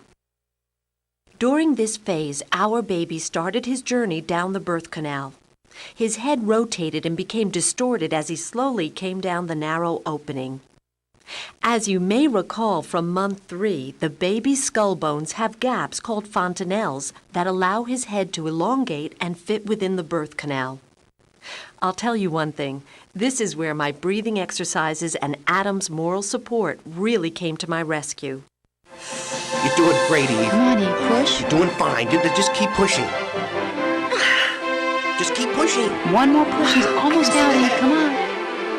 One more push. He's almost out, honey. He's almost out. Oh, this is beautiful.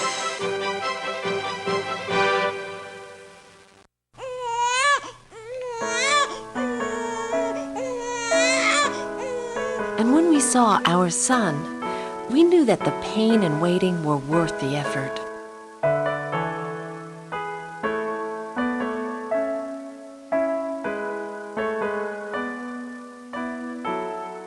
You did it, Eve. Welcome to the world, little guy.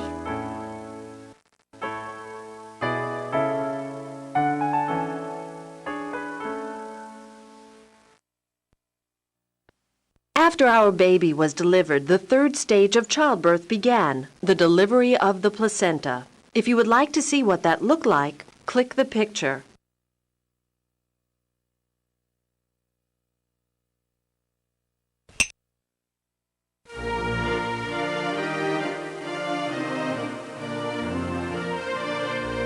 The placenta, which was our baby's lifeline during the last 9 months, was pushed out of my uterus by powerful contractions after my delivery. Actually, it took a little help from Dr. Richards, as she gently worked the placenta free of the uterus by pressing on my abdomen. It took about 15 minutes, and there was no pain at all. Once the placenta was delivered, Dr. Richards examined it to see if it was healthy and in one piece. She said that sometimes the placenta can break off and cause bleeding in the uterus, but in my case, everything came out perfectly. As you may know, the placenta is commonly called the afterbirth, and its successful delivery signaled the end of my third and final stage of childbirth.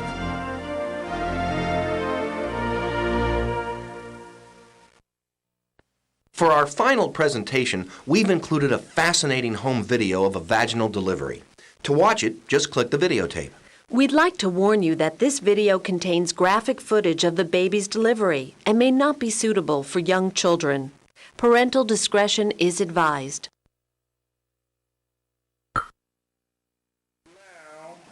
Here's Dr. McFarling in the delivery room. He's working with a mother who is well into the pushing and delivery stage of childbirth. In a few moments, we'll get to see the culmination of her 9-month miracle, the birth of her baby. This is the baby's head emerging from the mother's vagina. That liquid you see is the remaining amniotic fluid being pushed out of her uterus. After Dr. McFarling works the head free from the birth canal, the rest of the body is soon delivered. And now, mother and daughter share their first embrace. It's a very special moment to watch a new family meet each other for the first time. I just love happy endings. And that was it, the 9-month miracle that brought our baby to us. And despite the pain and discomfort, it's been worth every minute. Oh, really, Adam? I had no idea that being a birthing coach was so painful. Well, I just mean that... I'm just kidding. You're right. It was worth everything we went through. Nothing could have been more wonderful. Well, thanks for visiting with us as we began our new family and brought Alex into the world. Oh yes, before we go, some of you may be wondering why we named our baby Alex. It's an acronym. You know, one of those words whose letters stand for other words. It's a family tradition, like father, like son.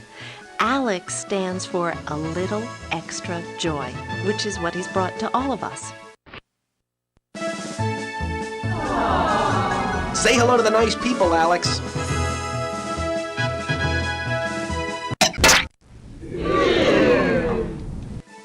Like father, like son.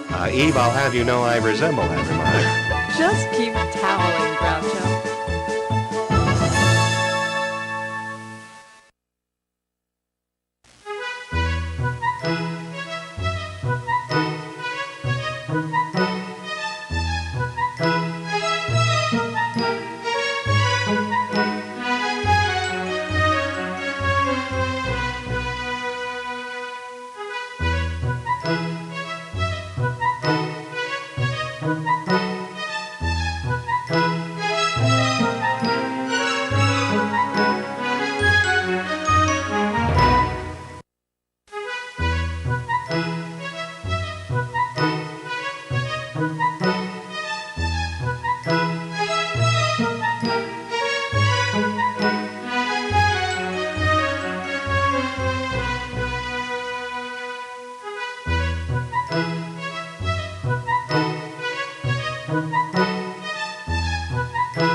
To find information about an index term, click the term.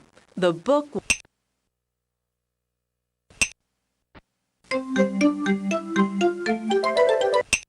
Hi, I'm